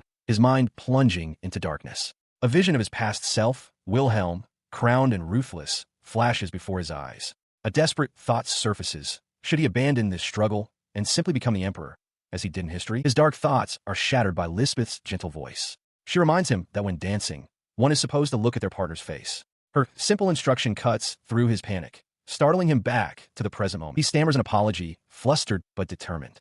Agreeing to try again, he takes her hand once more, his expression a mixture of shock and resolve. With newfound focus, he looks directly into her eyes. He tells her that since she has always been looking only at him, he shouldn't look away from her. Lisbeth is visibly taken aback by his sudden intensity and confidence. Their gazes locked, their movements suddenly fall into perfect sync. The surrounding nobles murmur in astonishment, noting that they are now dancing properly. Marquis Faucrance observes keenly, realizing that it was Rudolph, the beginner, who had taken the lead and synchronized their breathing, an incredibly difficult feat. Ignoring the stunned crowd, they glide across the floor. A genuine, joyful smile finally breaks across Rudolph's face as they move together as one. In that moment, nothing else matters. They both close their eyes and laugh, completely lost in the pure delight of the dance. As the music comes to a grand finish, they strike a final pose. The hall, once filled with mockery, erupts into thunderous applause. Exhausted, Rudolph collapses onto a chair, panting with relief. He is just glad he managed not to embarrass Lisbeth. She approaches, beaming, and praises him for being a wonderful lead, saying she never would have guessed it was his first time. She offers to fetch him a drink. As she leaves, he has a moment of quiet reflection. He realizes that while the instruments and tempo were different, the melody and rhythm were strikingly similar to a village festival dance from his past life. A memory he thought useless had been his key to success. He recalled a time from his past life, a joyous festival where he, as Wilhelm, danced freely among commoners, their laughter and music filling the air. It was a simple memory, but it had been enough to get by. The memory faded, leaving him slumped in a chair, letting out a long sigh of relief. His brief respite gave way to a surge of determination. He knew he could do it.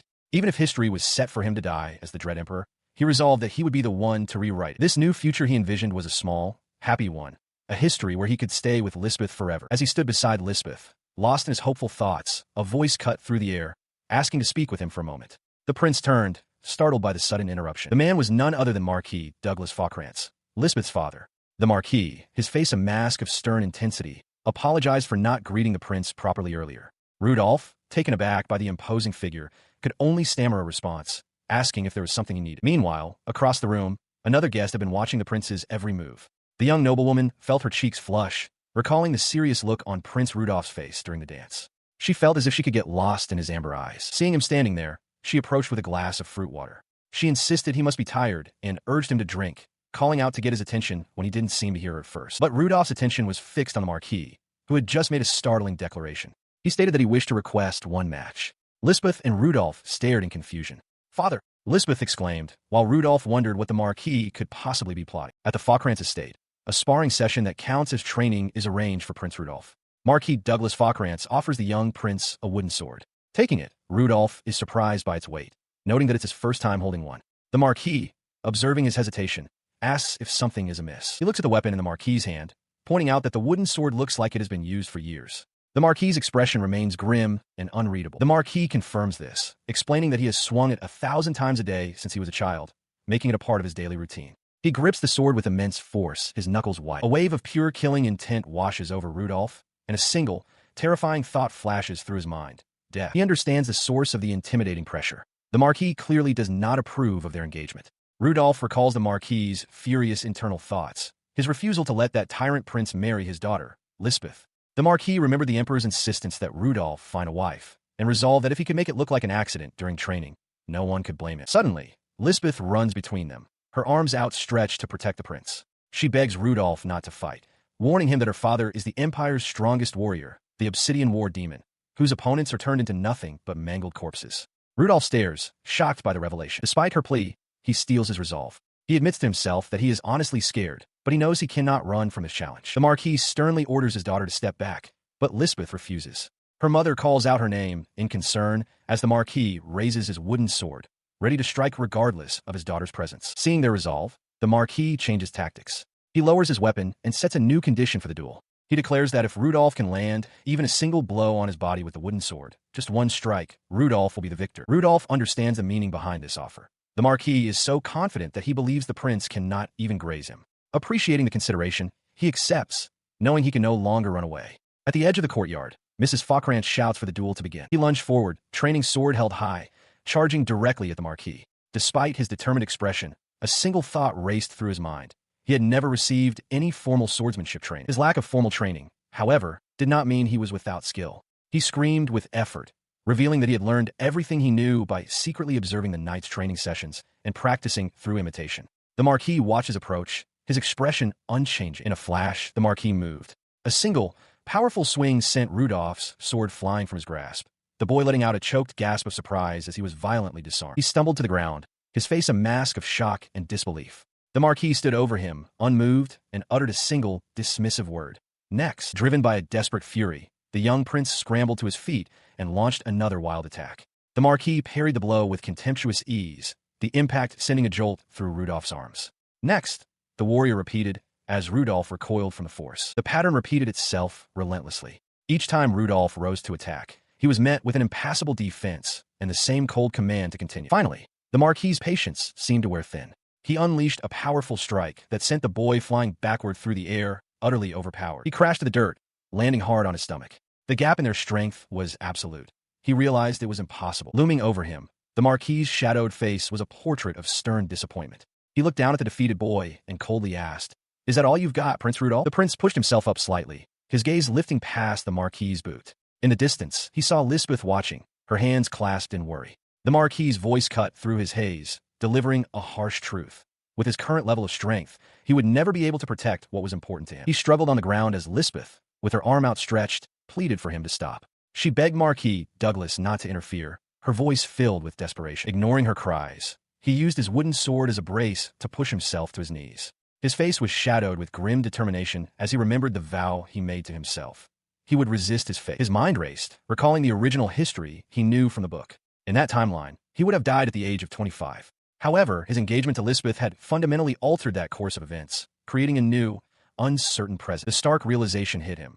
By changing his own destiny, he was now in a position where his life could be taken at any moment. More importantly, Lisbeth, who now stood by his side, was also in danger because of him. With this understanding solidifying his resolve, he looked up at the imposing figure of the Marquis. He finally understood the man's purpose, asking if this brutal lesson was the reason for all. The Marquis simply watched him, a flicker of curiosity in his eyes. He continued, panting for breath, his voice strained but clear. He accused the Marquis of testing him, testing whether he possessed the strength and the resolve necessary to protect Lisbeth. Sweat and tears mingled on his dirt-streaked face, but his eyes burned with defiance.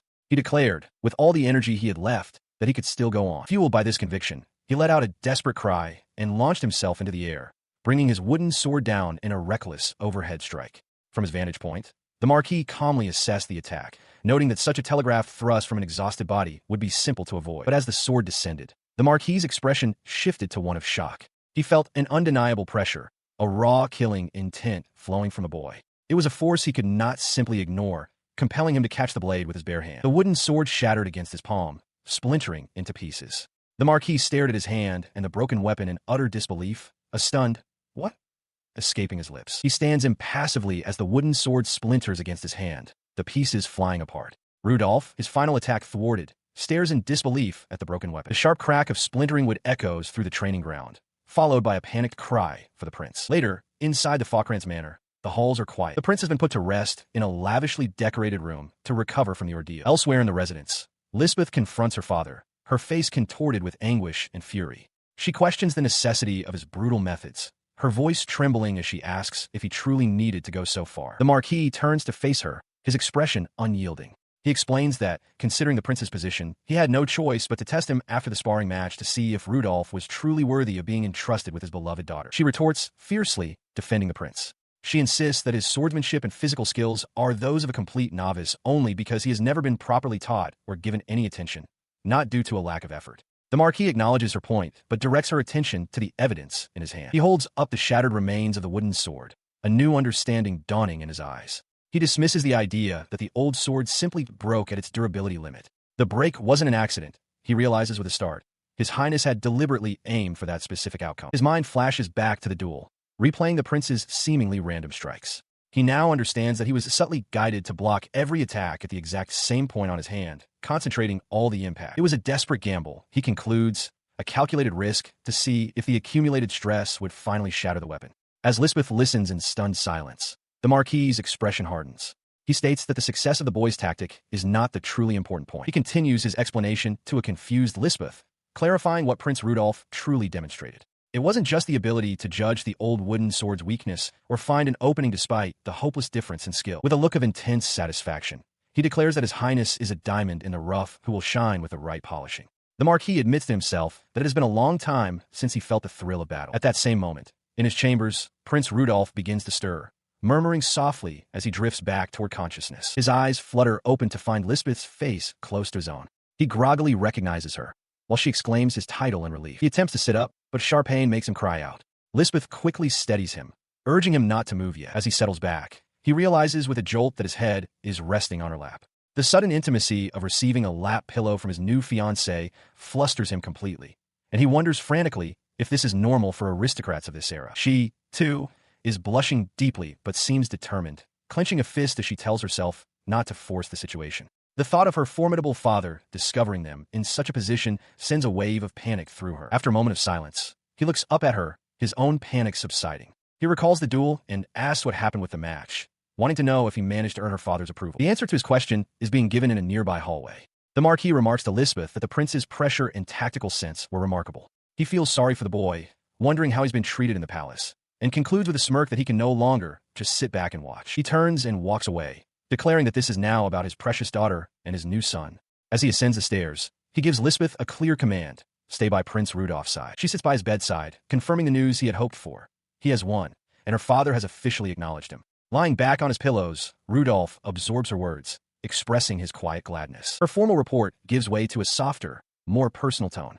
With a gentle blush, she looks down at him and praises his efforts, telling him he did well. Visibly flustered, he looks up at her and offers a simple, heartfelt thank you. The words hang in the air between them, leaving the pair in a moment of quiet, shared understanding in the stillness of the room. Meanwhile, elsewhere on the estate, a cry of pure frustration cuts through the night air. Under the light of the full moon, the maid Maya clenches her fists in agitation. Her outburst stems from a deep disappointment. She laments to herself that she desperately wanted to attend Lisbeth's birthday party, especially since she had been entrusted by the prince himself to procure the gift. She had longed to witness the moment he presented it. She recalls the excitement surrounding the gift, a beautiful aquamarine ring. She remembers the other maids fawning over it, exclaiming how wonderful it was and how perfect it would look on their young lady. Maya herself could barely contain her glee, feeling immense gratitude. Back in the prince's chambers, the chair beside his bed now sits empty. Rudolph lies awake, a silent apology forming in his thoughts for Maya.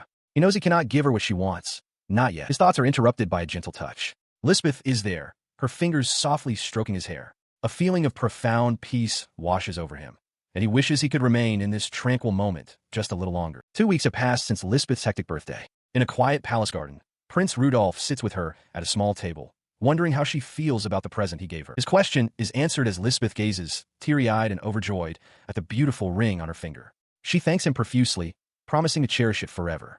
Nearby, Maya marvels at the stunning piece of jewelry, remarking that it must have been chosen by an exceptionally talented maid. Rudolph apologizes, explaining that he wanted to give it to her on her actual birthday, but the timing didn't work out. Lisbeth quickly dismisses his apology, saying there's no need given how much happened that day. Maya adds that she was surprised to see him return with his face all swollen. He tells her he is simply happy to see her again. Overcome with emotion, Maya interjects, declaring that they have no idea how much her own heart ached while they were apart, revealing her deep affection for them both. As Rudolph and Lisbeth share a quiet moment, Maya realizes she has become a third wheel, her expression turning flat. She pointedly clears her throat, startling the prince, and shifts the conversation to a more serious topic. She asks Rudolph what he is planning to do from now on. Before he can answer, Rudolph glances around the gazebo, checking their surroundings. Maya reassures him, confirming that there are no eavesdroppers around. He accepts her assessment, but a different strategy forms in his mind. He actually wants his enemies to be listening in on this. He reveals his intention to join forces with someone from the royal family. His declaration startles Lisbeth. He specifies that he plans to approach one of his 3 older brothers. The political landscape of the empire is defined by these 3 figures. The first prince, Frederick, holds unshakable power through diplomacy, finance, and the backing of the central nobility. The second prince, Oscar, son of the second queen, commands the martial nobility and wields immense influence in wartime. And the third prince, Robin, is engaged to the daughter of a powerful house that guards the western border and its vital trade routes. Prince Rudolph explained the political landscape to Lisbeth. Each of his 3 older brothers is aiming for the throne, and to achieve that, they seek the power of the Falkrantz family, which commands the greatest military might in the entire empire. He reflected on his own sudden relevance. Until now, he had been powerless, but his engagement to Lisbeth had transformed him into a key figure in the succession struggle. The balance of power could now shift drastically depending on his actions. Lisbeth immediately understood the gravity of the situation, realizing that for the 3 princes, an alliance with him was the quickest path to the throne. Maya, however, voiced a different concern, asking if Rudolph planned to use this newfound leverage to elevate his own position within the imperial palace. He casually leaned back, dismissing the idea entirely. Rudolph declared that he had no interest in the throne or any position of power. His true goal, he explained, was to join forces with someone who could guarantee his safety, and to make it widely known that he held no ambitions of his own. Lisbeth's expression cleared with understanding. This was why he had been so concerned about spies earlier. Rudolph confirmed her suspicion, adding that if any spies from his brothers were to overhear their conversation, they would report back that he was not a threat, and any who were interested could then approach him. His maid, Maya, then interjected. She pointed out that since no one was currently listening in, it fell to her to ensure the message was delivered. With a confident grin, she eagerly accepted the task, boasting that spreading rumors was her specialty. Rudolph then turned his attention back to Lisbeth, apologizing for using her family's reputation in his schemes. Lisbeth brushed it aside, noting that based on his words, it truly seemed he had no interest in the throne. If that was truly the case, she asked directly, what were his plans for the future? He admitted that his initial plan, formed right after he recovered from the poisoning, had been simple. He wanted no part of the throne or royal status. He merely wished for a small territory in the countryside where he could live a quiet life. Lisbeth perceived a shift in his tone and asked if he now felt differently. He confirmed that he did. He explained that even a peaceful life in the countryside was no longer a viable option. People would either try to use his position for their own gain or seek to kill him out of fear. As he spoke, Lisbeth's eyes widened with a profound realization. His goals had changed because he now had someone he felt the need to protect. As Lisbeth processed her realization, Prince Rudolph was consumed by a singular, burning desire. He wanted power, not for ambition, but to protect those he cared for and himself, to gain the strength to stand against any threat. His quiet intensity did not go unnoticed. Maya observed him and remarked to Lisbeth that the path he had chosen was definitely not an easy one. Lisbeth, however, simply let out a soft chuckle. She looked at the prince, dismissing his earlier self-doubt as a foolish question. She explained that she could see in his eyes the same strong heart and resolve he possessed that day. With unwavering confidence, she assured him that he would definitely make it through and that everything would be all right. Elsewhere, within the grand halls of the Zodiac Palace, matters concerning the young prince's future were already being decided. In the throne room, Marquis Douglas Falkrantz knelt before the emperor, expressing his gratitude for the audience. The emperor, looking down from his seat of power, dismissed the formalities and asked him to state his business. He began to explain that his visit concerned both Prince Rudolph and his own daughter, Lisbeth. The Marquis noted that since they were both 14, they would be attending the Imperial Academy together the following year. He then made his formal request. In order to foster a better relationship between the two, he wished for Prince Rudolph to come and stay at the Fockrantz family residence. He pressed his case, arguing that if the prince was being treated poorly within the Imperial Palace, the Fockrantz family could protect him. More importantly, he added, a year would provide enough time to train the boy thoroughly. The Emperor listened, his expression unreadable as he considered the proposal. After a moment of silence, the Emperor slammed his hand down, his voice booming as he declared he would not allow it. The Marquis, shocked, demanded to know why. The Emperor stated firmly that Rudolph was still a prince of the Baldike Empire and could not live as a guest in a vassal's house. His official reason given, the Emperor's thoughts revealed his true motivation. He knew that if he were to lose his beloved son, his consort Beatrice would be heartbroken. The Marquis, still kneeling, could only look on in frustration, realizing the Emperor was thinking of that foxwoman and that she would never approve. He listened as Marquis Fockrantz, still kneeling, presented an alternative. Understanding the Emperor's position, the Marquis requested that his daughter, Lisbeth, be allowed to stay by Prince Rudolph's side, and that a few of her attendants be permitted to enter the Imperial Palace. The Emperor considered this new plea. He acknowledged to himself that it pained him to send Lisbeth to the palace, but he could not sacrifice Prince Rudolph, who was set to become his son-in-law. Before he could fully concede, the Marquis spoke with renewed conviction, asserting that Lisbeth was strong and would not be intimidated.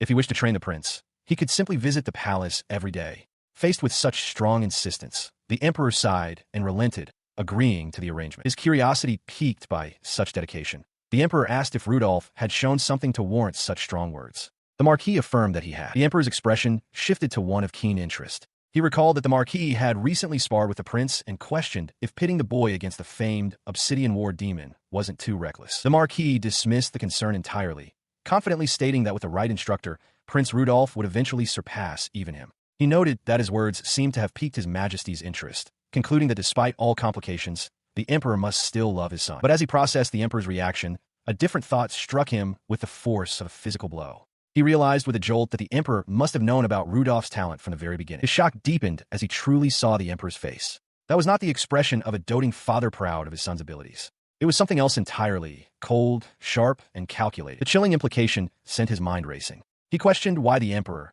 knowing of Rudolph's potential, did nothing to help him develop it, a talent that would have greatly benefited the royal family. Even if he didn't want a concubine's son to wield power, he could have supported him as a knight to protect the other princes. Masking his turmoil, the Marquis announced his departure as the Emperor let out a soft, knowing laugh. As the Marquis stood, the Emperor called out to him. He stated that for the matter concerning his daughter, Lord Fockrantz would owe him one. The words hung in the air, turning a concession into a debt. He stormed down the long, sunlit colonnade, his mind reeling from the Emperor's cold calculus. He slammed a fist against the stone pillar, his frustration echoing in the empty hall as he cursed aloud. He continued his hurried pace, a single question burning in his mind. Why? Why would the Emperor, his own father, intentionally mistreat Prince Rudolph with such utter disdain? The pieces fell into place with horrifying clarity. The one who ignored the talented prince, who created an environment where he was belittled, was none other than the Emperor himself. With this grim realization, the Marquis's expression hardened. If that was the case, then he would have to formulate a plan of his own. Meanwhile, back at Rudolph's residence, the prince expressed concern for Lisbeth, suggesting her father might be worried by her long visit. With a bright, untroubled smile, she informed him that it was quite all right. She would be living there starting that very day. The news sent Maya into a state of utter shock, while another maid confirmed that Lisbeth's room had already been cleaned and redecorated for her arrival. The prince, completely taken aback, turned on Maya, demanding to know why she hadn't informed him of this arrangement. Maya stammered an apology, admitting she thought it would be an inconvenience. As Lisbeth tried to clarify her intentions, Rudolph insisted that the issue wasn't the surprise, but the failure to report it properly. Elsewhere in the palace, a far less pleasant scene unfolded. Third Prince Robin sat at a table littered with the remains of a meal. A servant attempted to remind him of a meeting the next afternoon, but Robin cut him off with a sharp command to simply pick something out himself, warning the man not to bother him with trivial questions again, lest he be killed. He then leaned back in his chair, dismissing the matter with a wave. He turned his attention to his other retainer, asking if there was any juicy dirt on that pig, Rudolph. He mentioned hearing that Rudolph was starting to show an interest in romance and was looking for a fiancée. His retainer confirmed the rumor, informing the prince that Rudolph was now engaged to the daughter of the Fockrantz family. Robin scoffed in disbelief, sneering at the idea that anyone would even want to marry that pig. The confirmation sent him into a rage. He's engaged to such an important family, Robin bellowed, leaping to his feet and kicking the retainer who delivered the news. He seethed, declaring that the filthy pig was getting far too full of himself. His furious vows echoed from afar, a dark promise hanging over the unsuspecting trio. I'll crush him. I'll destroy Rudolph's engagement, no matter what it takes, he swore, his malice an unseen threat to the prince's newfound arrangement. A new day dawns at the imperial palace. Prince Rudolph, still weary from sleep, lets out a wide yawn as he walks through a sunlit corridor. His morning stupor is broken when he sees Lisbeth, who offers him a warm good morning. Caught off guard, the prince stammers a flustered greeting in return. The two stand in a moment of awkward silence. Lisbeth had begun living in the palace just the day before and is scheduled to stay for an entire year. Internally, however, their minds race with adoration. Lisbeth finds Prince Rudolph utterly wonderful, captivated by his silver hair shining in the morning sun and his amber eyes, which she compares to a sculpture. She wonders if she could possibly be the happiest girl alive. At the same time, Rudolph is completely smitten, thinking Lisbeth is too beautiful, her black hair and pale skin a work of art. He, too, believes he must be the happiest person in the world. Their mutual, overwhelming feelings are too much to bear so early in the morning, causing them both to let out a silent, internal scream. Later, at the breakfast table, a single piece of carrot lies abandoned on an otherwise clean plate. Maya immediately notices the leftover vegetable. She calls out to Prince Rudolph, asking if he is leaving his carrots again. Caught, the prince tries to defend himself, questioning if it's really so bad to leave just one or two. She sternly rebukes him, declaring that he won't grow big and strong if he doesn't eat properly and must stop leaving food behind. Rudolph protests that he isn't a child anymore. Nearby, a butler observes the scene and remarks to the chef that his highness has really mellowed out. The butler elaborates, stating that the prince seems like a whole different person since the poisoning attempt. The chef agrees, recalling that Rudolph used to fire any cook who dared to serve him carrots. He adds that Maya, standing her ground, is quite impressive. Holding the rejected carrot on her fork, Lisbeth turns to the prince. She asks him directly if he dislikes carrots, noting that this has been the case since they got engaged. She confirms it with a sheepish smile. Maya quickly interjects, pleading with Lisbeth not to spoil him. Lisbeth, however, calmly states that she doesn't mind and will take what's left, reasoning that the chef would prefer someone enjoyed the food. Her considerate words bring a warm smile to the chef's face, while Maya looks on, utterly stunned. Having finished his meal, he slams his fist decisively on the table, startling the nearby staff. Maya flinches in surprise while the butler and chef look on with wide-eyed shock. The shock gives way to astonishment. Maya exclaims that it's a miracle Prince Rudolph ate a carrot. Lisbeth simply offers a warm, pleased smile, and the butler claps his hands together, praising her accomplishment. Beaming with pride, Rudolph strikes a confident pose. Watching him, Maya remarks to another maid that with Lisbeth as his fiancée, his highness will surely be all right. Elsewhere, the chef expresses his profound relief to the butler.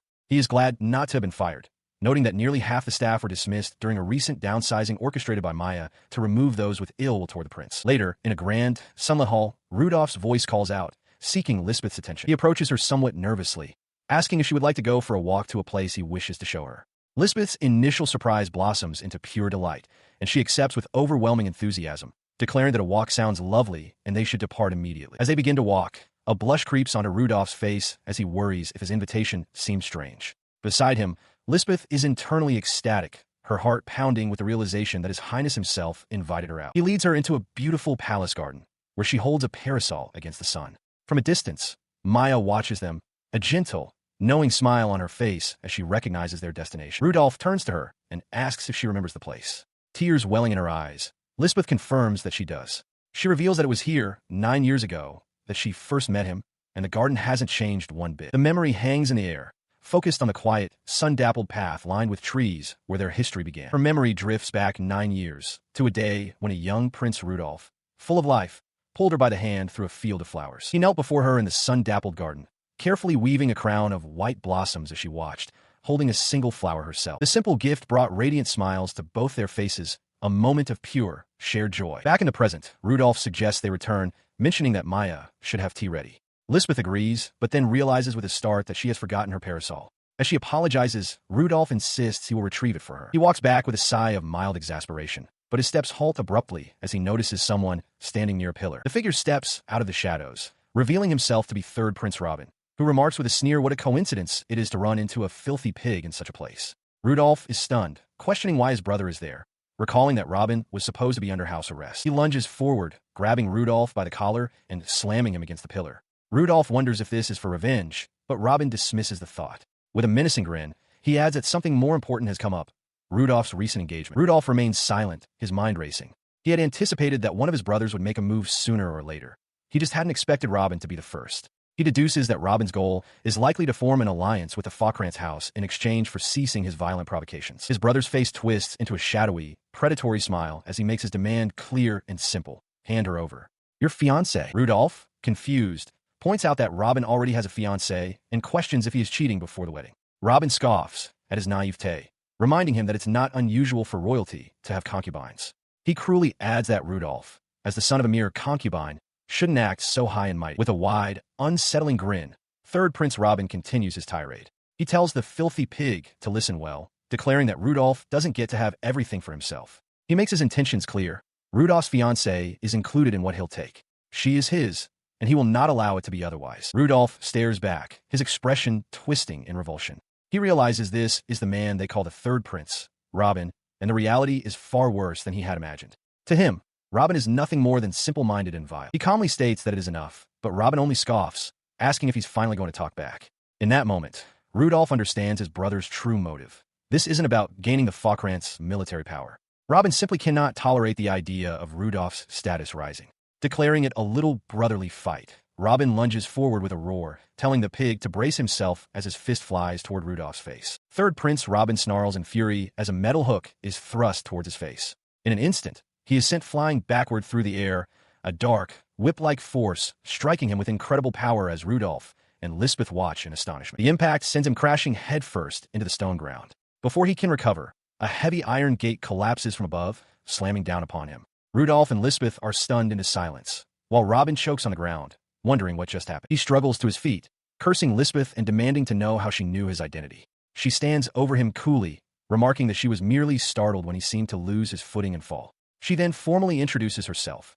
Lisbeth, eldest daughter of the Falkrantz family and fiancée to Prince Rudolph. Her calm demeanor vanishes, replaced by a chilling intensity. She warns Robin that if anything happens to Prince Rudolph, she will kill him. A moment later, her expression shifts to a bright, unnerving smile as she expresses her excitement to get acquainted, leaving Robin terrified and Rudolph flustered. After the incident, they reported that they had found Prince Robin unconscious from fall. As a servant rushes to the downed prince's side, Rudolph and Lisbeth calmly walk away, returning to the Scorpio Palace. Back in Rudolph's study, their quiet return is interrupted by an indignant Maya, who bursts in demanding to know why they left her behind. He apologizes, admitting he wanted it to be just the two of them. He finds it interesting that her true, protective feelings are showing. Lisbeth promises Maya can join them next time, prompting the flustered maid to think that if she had been there, she never would have let Robin get close. As Maya serves tea, Rudolph dismisses the idea of an alliance with his brother. He explains that joining forces with Robin was never an option, as he has already aligned himself with their older brother, first Prince Frederick. Lisbeth considers this, concluding that their only remaining potential ally is the second prince, Oscar. Rudolph, however, quietly reflects that the main reason for his actions was that Robin had tried to lay hands on Lisbeth. He looks up, his expression firm, and corrects her.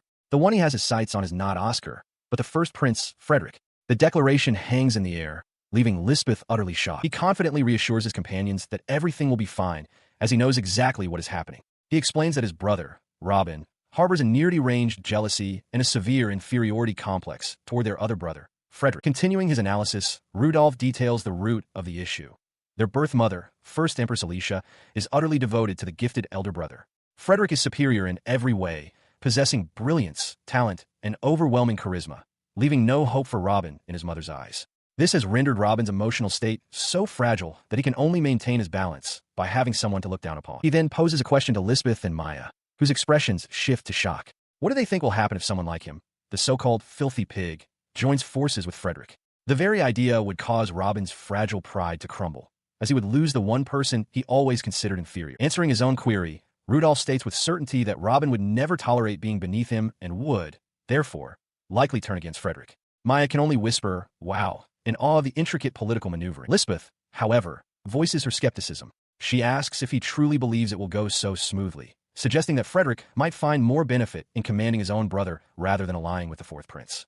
She astutely clarifies that Frederick's true target would be Lord Falkrantz, who stands behind Rudolph. She presses him, asking how he can be so sure. Taking a sip from his cup, he provides a simple, critical piece of information, because brother Frederick has no military power. He recoils slightly, the beverage hotter than expected. He elaborates, revealing knowledge from the historical epic. While Frederick holds overwhelming political power in the central government, second Prince Oscar commands the loyalty of the military nobles. In the original timeline, the struggle for the throne dragged on until Rudolph assassinated them both. Therefore, to establish a solid foundation and counter Oscar, Frederick desperately needs the unparalleled military might of Lord Falkrantz. Faced with this incredibly detailed and prescient analysis, Lisbeth is left utterly speechless, her expression a mixture of awe and astonishment. Her reaction is mirrored by Maya, who exclaims that he has analyzed both sides so thoroughly it is as if he had seen it all firsthand. Rudolph breaks into a nervous sweat, realizing he cannot possibly tell them that he actually knows the future. Clearing his throat, he concludes his briefing. In any case, he will wait patiently until Brother Frederick makes the first move. He then turns to Lisbeth with another matter on his mind. As Maya confirms, she understands the plan. He thanks Lisbeth for saving him, but she, with a blush dusting her cheeks, implores him not to do anything so reckless again. With trembling determination, she vows that she will get stronger, too. His conversation is suddenly interrupted as Maya bursts into the room, flustered. She insists there is no need to worry, declaring that she has been training properly to protect him. Despite the reassurances, a lingering sense of unease hangs in the air, a bad feeling that something unfortunate is about to happen. Night falls over the grand estate, its towers silhouetted against the sky dotted with stars. Within its walls, a long, opulent hallway lies silent and empty, bathed in the soft moonlight filtering through the windows. The tranquility is shattered by a sudden shift to a man's eyes, wide with sweat-soaked fury. This man, third Prince Robin, stalks down the deserted corridor, his form cloaked and his purpose grim. He stops at a door, producing a key. His mind seethes with indignation. He finds it unforgivable that not only the Rudolph bastard but even his fiancée would dare make a fool of him. He unlocks the door, declaring that for a filthy pig to cherish her is a waste, because what is Rudolph's is his. Inside, Lisbeth lies asleep and vulnerable. Looming over her, Robin's voice is a low threat, promising to show her who is truly above whom. In a dimly lit chamber, Lisbeth rests in a large bed, seemingly asleep as a man with slicked-back hair looms over her. But even in her slumber, a single thought echoes in her mind, a blame directed at Rudolph for her current predicament. As a hand reaches towards her sleeping form, her internal vow solidifies with chilling resolve. She promises to crush everything he holds dear. But she was not asleep.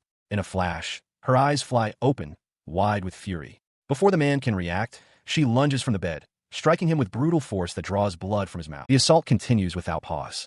A powerful high kick connects squarely with his jaw, launching him backward through the air and across the room. Her expression remains cold and focused. She glances down at her own arm, noticing a small puncture wound, and with steady fingers, plucks a tiny, sharp object from her skin. The room erupts into chaos as more unseen assailants attack, their blades ablur. Yet Lisbeth stands her ground, a whirlwind of defensive motion, deflecting every strike that comes her way. Moments later, the first attacker is subdued, his face grotesquely swollen and bruised from the ferocity of her counterattack. The aftermath unfolds in an ornate drawing room. Prince Rudolph stands calmly beside Lisbeth, while Maya waits attentively nearby. In the background, the defeated assailants are bound and kneeling. Rudolph turns to Lisbeth, remarking with a hint of a smile that he told her it would all go smoothly. He gestures towards the captives, identifying them for Lisbeth as the suspicious guards they had captured earlier. The two conscious men, their arrogance shattered, now tremble and plead for their lives. The prince continues his explanation, revealing that they were only apprehended because Maya had noticed them snooping around. Maya, ever humble, smiles brightly and insists that their success was not her doing, but was entirely thanks to the prince's precise instructions. 9 days before the incident, he sat at his desk as Maya reported the infiltration of the palace by what she termed rats. Lisbeth, standing nearby, immediately asked if she should exterminate them, startling the young prince. He quickly refused, explaining his counter-strategy. They would deliberately create an opening, allowing the spies to act freely. This, he reasoned, would force his brother Robin's true objective into the light. The memory of learning their target was Lisbeth's chamber still made his blood boil. In the present, the captured third Prince Robin struggled against his bonds, demanding to be untied as Maya and Lisbeth looked on. His furious, muffled shouts echoed in the room as he called Rudolph a bastard. One of his own bound retainers looked on in disbelief, questioning if his master truly thought he could get away with such a scheme. The retainer then turned his anger on Robin, reminding him that they had opposed this from the very beginning, warning him time and again to stop antagonizing Prince Rudolph and simply fulfill his duties. Robin exploded in rage, screaming at the servant to shut up and threatening to kill him. He ranted that he only stole the key to startle Rudolph and that he had to put that pig in her place, declaring that Lisbeth would be better off with him. The prince's vile words provoked a chilling reaction. Lisbeth, clenching her fists, internally branded him a fool and considered ensuring he could never produce an heir. Maya, with a sharp smile, offered her assistance, prompting a panicked Rudolph to tell them both to stop, despite admitting he liked the idea. Steering them away from their violent thoughts, he stated that there was no need for such a risk. Instead, he declared they would hand Prince Robin over to the emperor for official judgment. He knew the consequences would be severe. For an engaged man to assault his younger brother's fiancée was a grave crime. Robin's engagement would be annulled, and he would face years of confinement, or at worst, banishment from the imperial family, an unprecedented scandal. Despite the certainty of this punishment, Lisbeth seemed concerned, asking if he was truly okay with this outcome. Rudolph smiled, assuring her that as long as Robin was gone from his sight and she was unharmed, that was enough. Yet, a flicker of trouble remained in his eyes. His gaze fell upon Robin's 3 retainers, still kneeling in their bonds. Though they had been coerced into action, he knew their punishments would ultimately be far harsher than their masters. A sudden commotion shatters the palace's quiet. A maid bursts through a set of double doors, her face pale with panic, calling out Prince Rudolph's name. She warns him that something terrible has occurred, a situation that could, in some cases, even lead to death. The young prince freezes, his eyes wide with alarm. The cause of the alarm immediately becomes clear. Standing before him with an air of unshakable authority is the first empress of the Baldic Empire, Alicia, the mother of his half-brothers Robin and Frederick. Flanked by her own maids, she offers a placid greeting. "Good day. It has been some time, Prince Rudolph." The prince and Maya can only stare, utterly shocked by her sudden appearance. He quickly processes the situation, his mind racing. He wonders what could possibly bring the empress to his palace. The only logical conclusion is that her network of spies has already informed her of the recent incident. Yet her arrival is unervingly swift. Her voice, deceptively sweet, cuts through his thoughts. She explains that she heard a commotion and her curiosity was piqued, demanding to know the meaning of a scream she heard. Her polite inquiry barely conceals a deep-seated contempt. She leans in slightly, her gaze sharp and calculating. The empress issues a veiled threat, stating that depending on his answer, this entire affair could easily become a matter of his personal credibility. He lowers his head for a moment, collecting his thoughts. He realizes she has made her move first, fully aware that Robin is being held here. Turning to a confused Maya, he clarifies the political reality of the situation. As the administrator of the Scorpio Palace, he is solely responsible for any trouble that occurs within its walls. With his resolve hardened, he prepares to reveal the truth of the matter. He faces the empress, a confident plan forming in his mind. This, he realizes, is his chance. He begins his explanation, stating that a rat managed to slip into the palace the previous night. While they successfully captured it, he adds, the guards are struggling to restrain the rampaging creature. Intrigued, Empress Alicia calls it a troublesome little rat and coolly asks him to hand it over to her. He recognizes her true intention immediately. Her goal is to rescue Robin. He thinks to himself that it won't be so easy, wryly noting that he was just considering keeping a pet in the Cancer Palace. The situation, he concludes, is indeed troubling. He stands his ground, directly refusing her demand. He explains that if he simply lets the rat go, he will have no explanation for the emperor. He declares the incident a failure of his own management, as she herself pointed out moments ago. Unfazed, Empress Alicia offers a solution. She will personally take the rat into her care, assuring him that His Majesty will surely understand if she is the one to explain the situation. He sees through her ploy instantly, disgusted by her shamelessness. If he hands Robin over so easily, the entire incident will be buried, and the retainers who were coerced into the plot will likely face the full, unmitigated punishment. He rejects her offer internally and resolves to pursue a different path. He faced the Empress and her retinue, holding up 3 fingers. He announced that he had 3 requests to make of her. If she would hear them, he would then hand over the captive prince. Her initial surprise gave way to a faint, amused smile. She questioned if 3 requests weren't a bit too greedy. Beside her, Maya and Lisbeth looked on in shock, realizing he was using Prince Robin as a bargaining chip. He, however, did not see it that way at all. With a firm gaze, he asserted that he was the one taking a risk by acceding to her wishes, and that she should see his proposal as generous. After a moment of silent consideration, the Empress relented. She agreed to hear his terms, prompting him to state his requests. He began, stating his first request, that Prince Robin be kept outside the Scorpio Palace so he could no longer cause trouble there. His second request was for Empress Alicia to treat the entire incident as if it had never happened. The Empress found the first condition acceptable, but Rudolph clarified that the second meant carrying on as though nothing had changed since the day before. The implication of this was clear. The men from the Taurus Palace, Robin's retainers who were currently bound, were also to be treated as though nothing had transpired. She found this condition unexpectedly agreeable, remarking that it was very well played. The Empress conceded that having people executed simply for serving Robin would be a dreadful affair. Rudolph offered a simple thank you. With 2 conditions met, she inquired about his final request, expressing hope that it would be of mutual benefit like the first 2. Internally, she acknowledged that sparing Robin's retainers avoided unnecessary discord, making it a gain for her as well. His demeanor shifted, a shadow falling across his face as a slight smirk appeared. He began by reminding Empress Alicia of something she was already aware of, that he felt out of place in the palace. He continued, explaining that it was only natural for him to be despised, as someone of his background could never be truly welcomed. His mother, he recounted, was merely the emperor's concubine, yet she had dared to demand an inheritance for her illegitimate child, as if asking for a precious jewel. Prince Rudolph speaks directly to Empress Alicia, apologizing for his roundabout approach. The Empress, unmoved, cuts to the heart of the matter, asking what he is trying to say and whether he is simply asking for improved treatment. He clarifies that this is not his intention, urging her not to worry Lisbeth. He explains that he knows his place and had once wished only to live a quiet life, far from the burdens of the throne. That, he reveals, was his desire up until a certain point. He continues, explaining that his engagement to Lisbeth has inevitably secured him the support of Marquis Faucrance. He proposes using this new political standing as an opportunity to mend ties with his estranged brother, strengthening their bond. This, he states, is the true intention behind his third request. With his purpose laid bare, he declares his ultimate goal, to form an alliance with Frederick, requesting that she mediate between them. Turning, he walks away down the grand corridor. Alicia watches him go, musing that she came to deal with a rat, only to receive such bold requests from the prince himself. A faint, intrigued smile plays on her lips. She announces her decision, agreeing to accept all of his requests.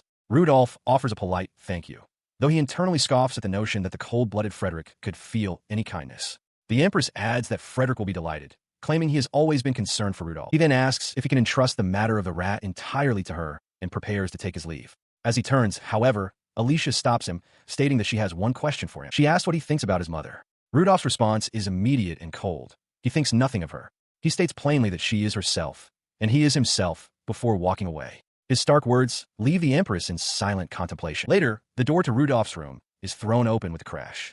Maya stands in the doorway, shouting out for her mother and accusing Rudolph of scheming. The sudden, furious intrusion shocks Rudolph, Lisbeth, and Maya herself. Her outburst hangs in the air. Maya looks distraught, while Rudolph and Lisbeth turn back towards her, their faces etched with surprise and confusion. The scene shifts to a sunlit palace courtyard, where two figures are seen sparring intensely with swords. The view then widens to a tall, stately tower, a silent testament to the ambitions now set in motion within its walls. During a strenuous swordsmanship lesson, Marquis Faucrance parries a blow from Prince Rudolph. The Marquis remarks on the misfortune the young prince has suffered, and Rudolph, straining with effort, can only manage a breathless agreement. As their blades remain locked, the young prince inquires about the status of Empress Alicia. The Marquis informs him that she has already dispatched his brother, Prince Robin, to the academy dormitory. With a sudden, powerful swing, the Marquis shatters Rudolph's wooden practice sword, remarking that his strike was, in his view, a bit too lenient. The prince can only look on in wide-eyed shock as his weapon splinters. His practice sword now useless, Rudolph sits defeated on the ground. The Marquis brings the session to a close for the day, and the prince meekly accepts. This training had become a new routine. Ever since Lisbeth's arrival, Marquis Faucrance himself has been teaching the prince swordsmanship. For Rudolph, it is a heaven-sent opportunity to grow strong enough to protect Lisbeth with his own hands. Despite this resolve, during a break with the Marquis and Lisbeth, Rudolph feels a pang of guilt for making the Marquis spend time on someone as weak as him. He reaffirms his commitment to grow stronger, addressing the Marquis with the earnest title of Father. The conversation at the table turns to the recent political events. Maya insists that with Empress Alicia's personal arrival, there was no choice but to hand over Lord Robin. Lisbeth concurs, adding that conflict would have been certain without making concessions. He quietly interjects, his head bowed in shame. Rudolph tells them that he already knows and that they don't need to remind him of his difficult decision. It is the Marquis who breaks the heavy silence, surprising Lisbeth. He states that he doesn't mind Rudolph using his name as leverage in the negotiation. He explains that he noticed how fervent the prince was in his training and understood it was for a greater purpose. He continues, his stern expression suddenly melting away into a booming, joyous laugh. The Marquis declares that, far from being angry, he is actually overjoyed to see how rapidly his highness is improving. Rudolph can only stare, utterly stunned by the revelation. He sat across the table from Marquis Faucrance, who broached a direct question. The Marquis stated he had heard that despite holding the right of succession, the prince had no interest in the throne. Rudolph, taken aback, could only confirm, yes. He elaborated on his answer, confirming that the Marquis's information was correct. The prince clarified that he had no desire for the throne, or perhaps more accurately, no interest in the imperial family whatsoever. This admission weighed on him. He internally lamented that his only worth was his connection to the imperial line, and nothing more. Believing the Marquis must see some advantage in his royal blood, he felt he could not meet such expectations and silently asked for forgiveness. The Marquis, however, seemed pleased by this, letting out a soft chuckle. All the better, he remarked, his expression softening as he prepared to reveal something the prince might not know. Rudolph could only look on in confusion. He continued, explaining that aside from his daughter, Lisbeth, the Faucrance house had no heir. The Marquis revealed they had been considering adopting from a branch family, right when Lisbeth's engagement to the prince was arranged. He then paused, looking at Rudolph, and posed a condition. If you are willing. The Marquis then made his proposal explicit, asking directly if Rudolph would be willing to join the Faucrance family as an adopted son-in-law. The prince stared, his hands gripping the edge of the table in shock. The weight of the offer crashed down on him. A stunning realization dawned. If he were to marry into the Marquis's household, he would be freed from his imperial status. Despite this incredible opportunity, he hesitated. He questioned if it was truly acceptable for someone like him, believing himself to be a weak man with nothing to offer. His self-deprecation was met with a sudden, booming laugh from the Marquis, who threw his head back in amusement before asking what on earth the boy was talking about. The laughter subsided, and the Marquis leaned forward, his expression earnest. He praised the prince, noting that while his training was new, his judgment and adaptability were remarkable.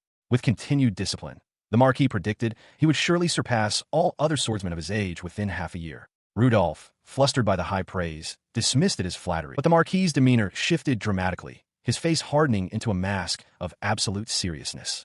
He declared that when it came to martial skill, he spoke only the truth. Beside him, Lisbeth affirmed her father's assessment with conviction. Praise for the young prince continued. He was commended for his gentle heart, his mercy towards servants, and his splendid handling of the negotiations with Empress Alicia. Lisbeth, in particular, expressed her certainty that in time, he would even surpass the legendary hero as a swordsman. Overwhelmed by their faith in him, Rudolph could only offer a quiet thank you. The Marquis firmly stated that neither he nor his daughter thinks the prince has no value. Rudolph looked up, tears welling in his eyes. A single tear escaped and fell. Lisbeth's voice was gentle but firm as she implored him. Your Highness, please don't think yourself worthless. To me, you are irreplaceable. Her words broke through his defenses, and he began to cry, overwhelmed with emotion. As the Marquis placed a comforting hand on his head and Lisbeth smiled warmly at his side, a profound realization dawned on the young prince. He had found a true family. The scene shifts to a different time, a different place. Under the light of a full moon, the grand Sauvelier Manor stands silent. From within its long, dark corridors, the sound of a man's heartbroken sobs echoes. Inside, a man weeps over a flower-adorned coffin, crying out his son's name. Patrick, why did it have to be you? Standing behind him is the deceased twin brother, his face a mask of cold fury. He seethes, remembering how his wretched father doted only on Patrick because he, the surviving son, was born with red hair. He thinks with venomous rage that now he is the one to inherit the Sauvelier house, wishing that Wilhelm had died instead. In a sudden, horrific explosion of violence, an axe blade smashes through the grieving father's skull, silencing his cries in a spray of blood. The red-haired son stands over the body, laughing maniacally. He declares that he will succeed without fail, becoming a hero whose name is etched into history. He holds a book, identical in appearance to Rudolph's, and reveals the source of his confidence. He possesses knowledge of a history that no one else knows. 3 months after the negotiation with Empress Alicia, Prince Rudolph's training with Lisbeth has yielded visible results. The two spar intensely with staffs in a courtyard, their movements swift and powerful. Exhausted, they collapse to the ground, breathing heavily.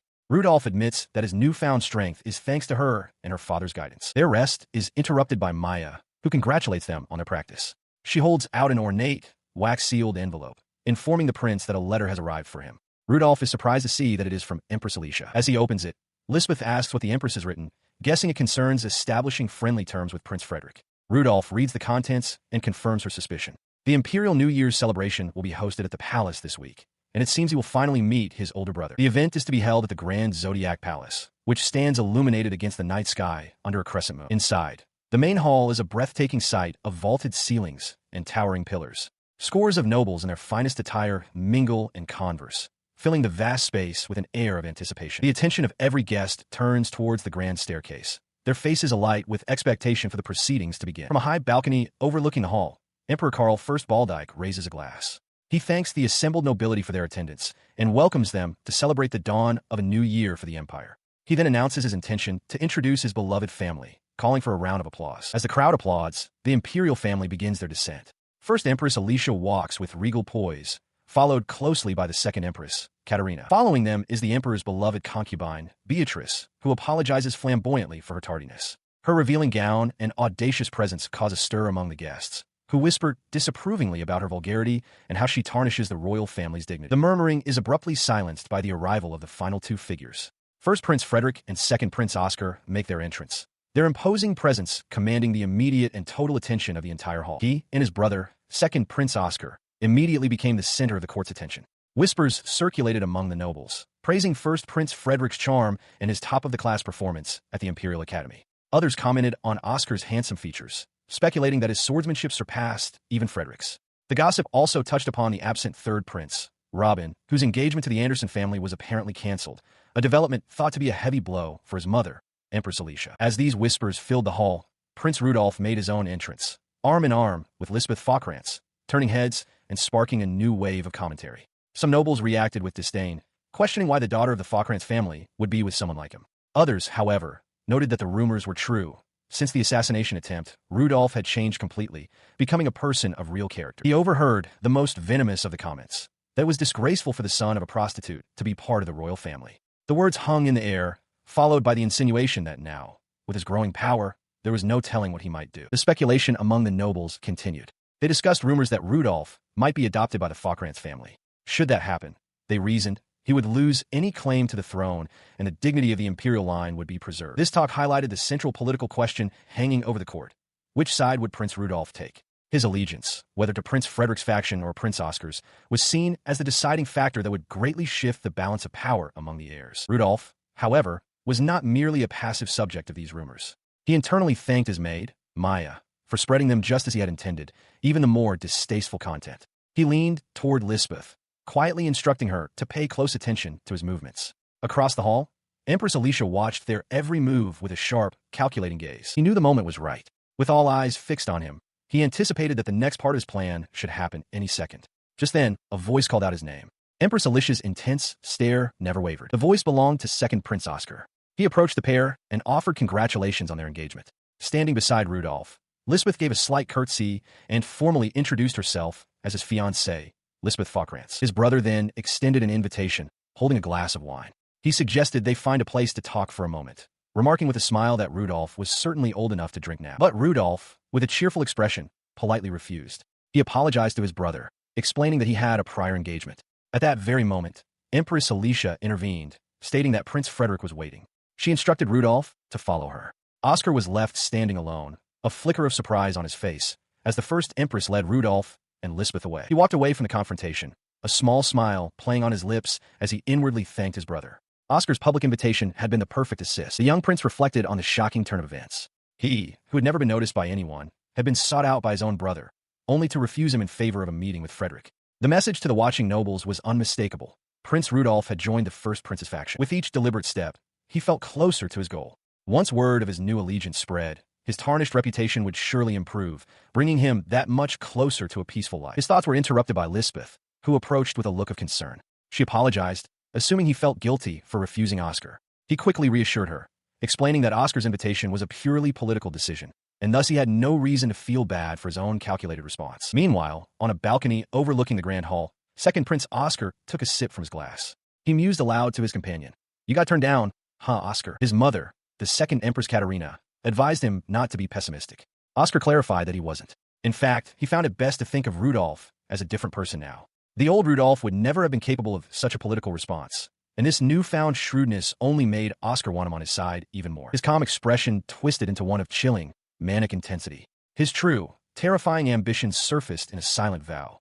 For his path of conquest, he would annihilate the royal family with amber eyes. At a formal dinner within the palace, Prince Rudolf sits at a round table with his eldest brother, first Prince Frederick, the first Empress Alicia, and Lisbeth. The atmosphere is thick with unspoken tension as they sit before their untouched plates. He studies his brother, recalling what little he knows of him. According to the Epic of Wilhelm, first Prince Frederick is fated to be assassinated early on by the man Rudolf would become the tyrant. Beyond that single, grim fact, his memory of Frederick is a blank slate. The silence is broken by Empress Alicia, who addresses Rudolf directly. She observes that this is the first time he and Frederick have ever truly spoken face to face. Without any hesitation, Rudolf confirms her statement with a simple yes. Frederick's gaze remains fixed on him, his expression unreadable. He concedes that while this may be their first conversation, they have indeed met once before. His words trigger a distant memory in Rudolf's mind, pulling him back to a moment in his childhood when he sat alone, engrossed in a book. The memory sharpens. It was a tea party hosted by Empress Alicia. While the adults conversed, the children were sent to play in the garden. Even then, a young Frederick sat apart from the others. In that garden, a scene of casual cruelty unfolded. A young Prince Robin rode atop another child, whipping them on as if they were a horse and demanding they run faster. He taunted the child on the ground, calling them a pig, while the other children simply watched, some averting their eyes. From his solitary table, the young Prince Frederick observed the entire spectacle in silence. After his game, Robin appointed himself Frederick's guard, telling the other children they'd have to go through him. A crowd of fawning nobles then swarmed Frederick, begging to be his attendants. He looked them over with cold detachment, wondering what use any of them could possibly be to him. As the children shouted promises to become his wife or his shield, the one who had been tormented on the ground pushed himself up. With tears of frustration and resolve in their eyes, they declared that they would prove themselves useful as his right hand. His vow went unheard. The young Prince Frederick, looking up from his book, coldly stated that forming a friendship with them offered him nothing to gain. Declaring their presence a disturbance to his reading, he excused himself, leaving the other children stunned into silence. The dismissal left the boy sprawled on the grass in utter disbelief. He could not comprehend how the prince could so easily discard the opportunities and connections that were falling right into his lap. Things the boy himself could never even dream of achieving. This cold, calculating nature defined the man he would become. First Prince Frederick was a merciless rationalist, a person who would never act unless it directly benefited him. He knew this about his brother, yet Rudolph still considered it an honor to have his time. He reflected that he was different now. The fact that Frederick didn't even recognize him meant he had been utterly insignificant back then. But now, he possessed something his brother lacked: military strength. Rudolph confidently announced his intention to support Frederick, stating he now had the power to move the Fockrantz family and that the Marquis had already given his approval. The declaration sent a murmur through the onlookers. They immediately understood the gravity of the statement. Prince Frederick had accepted Prince Rudolph into his faction, a move that would entirely shift the balance of power within the court. Frederick simply acknowledged the arrangement. Empress Alicia, seated beside him, expressed her reassurance at the news. She then turned the conversation to Rudolph's impending enrollment at the Imperial Academy, suggesting he ask Frederick, a former student council president, for advice. Rudolph dutifully expressed his respect for his elder brother as a model for all students, but internally, he lamented being obliged to engage in such meaningless small talk, his thoughts drifting to his mother. His conversation with Rudolph seemingly concluded. Frederick abruptly stood to leave. He announced that he had other appointments with nobility and excused himself, leaving a stunned Alicia and Lisbeth in his wake. Rudolph watched him go, a cold realization dawning on him. He had been naive, overestimating himself completely. He finally understood. Frederick had no personal interest in him. Having completed the ritual of forming an alliance with the Fockrantz family, there was no longer any reason to speak with him. Rudolph himself held no value. The true value lay with the powerful family standing behind him. A bitter, pained smile formed on his lips. His head fell into his hands. Why was he so shocked? Did he truly believe he could achieve revenge for that day long ago by merely borrowing someone else's authority? The weight of his own powerlessness crushed him. He bitterly reflected on his own naivete. Had he truly expected a pleasant chat with Frederick, just because he had secured the Fockrantz family's backing? The cold reality of his brother's transactional nature settled in. As he stood there, lost in thought, he felt a gentle warmth envelop his hand.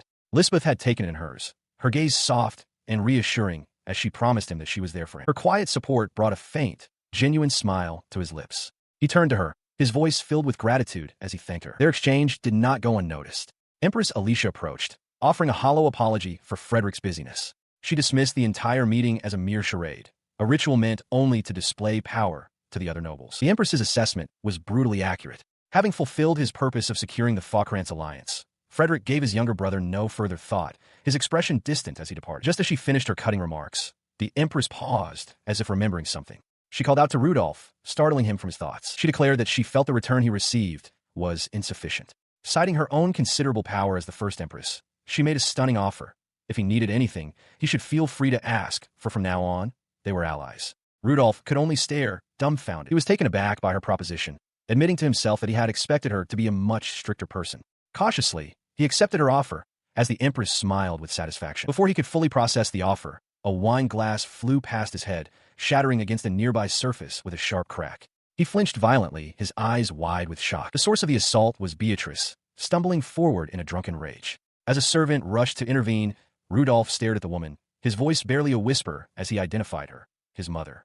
He noted her unusual presence, as she typically vanished after the initial greetings, but now she was here, intoxicated and furious. He stood frozen as his mother, Beatrice, erupted. When a servant attempted to intervene, she furiously hurled the contents of her glass into the man's face, roaring for him to shut up. Her expression twisted into a menacing sneer, saliva dripping from her lip as she loomed over her son. She proposed a private family chat, and then, without waiting for an answer, seized his arm. As she dragged him away from the stunned onlookers, she commanded him to forget the ugly woman he had been speaking with. In a grand, column-lined hall, Prince Rudolph stands before his mother, Beatrice.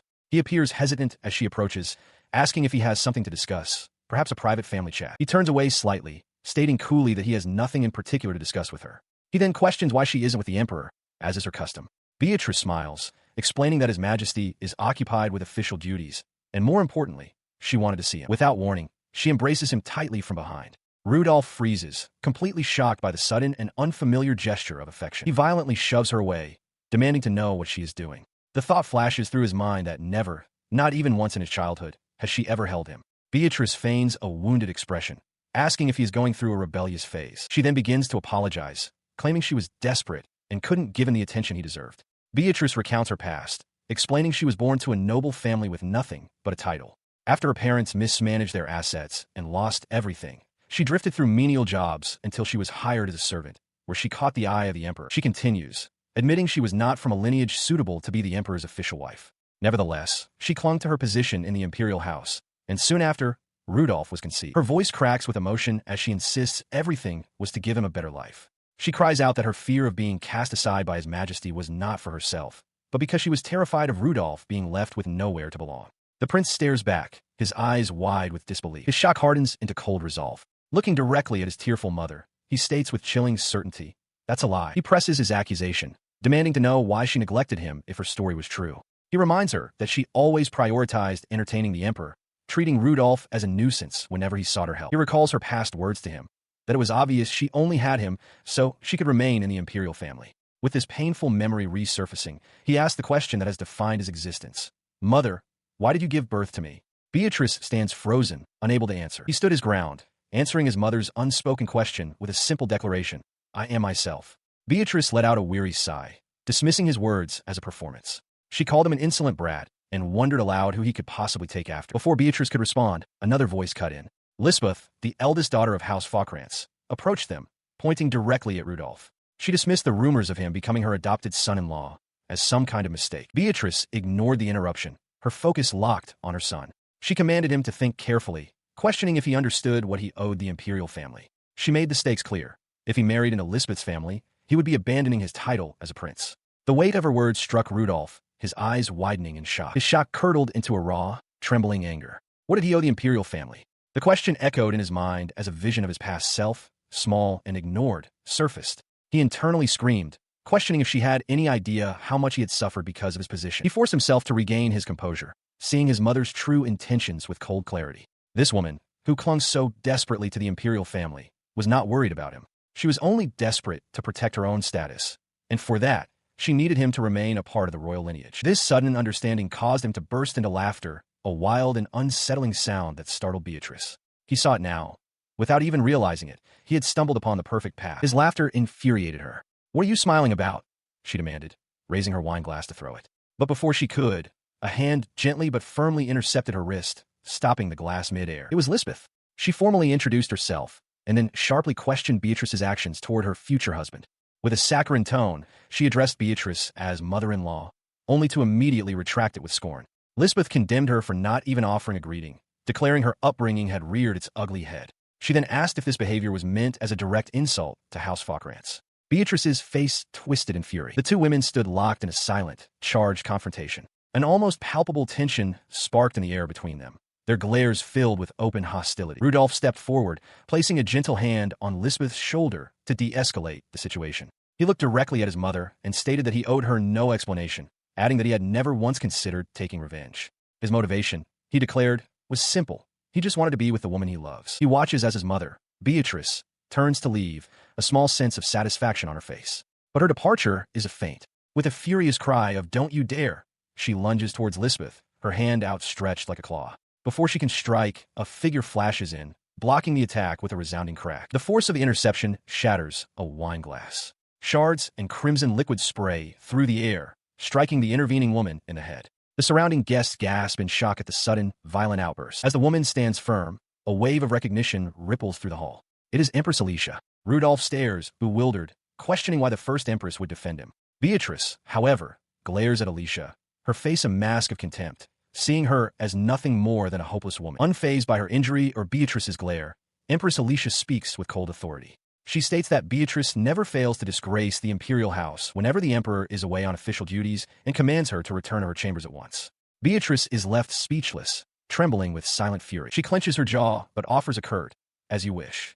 With a final, hateful glance, Beatrice turns and stalks away, leaving a tense silence in her wake. Turning from the departing consort, Empress Alicia calmly addresses the stunned onlookers.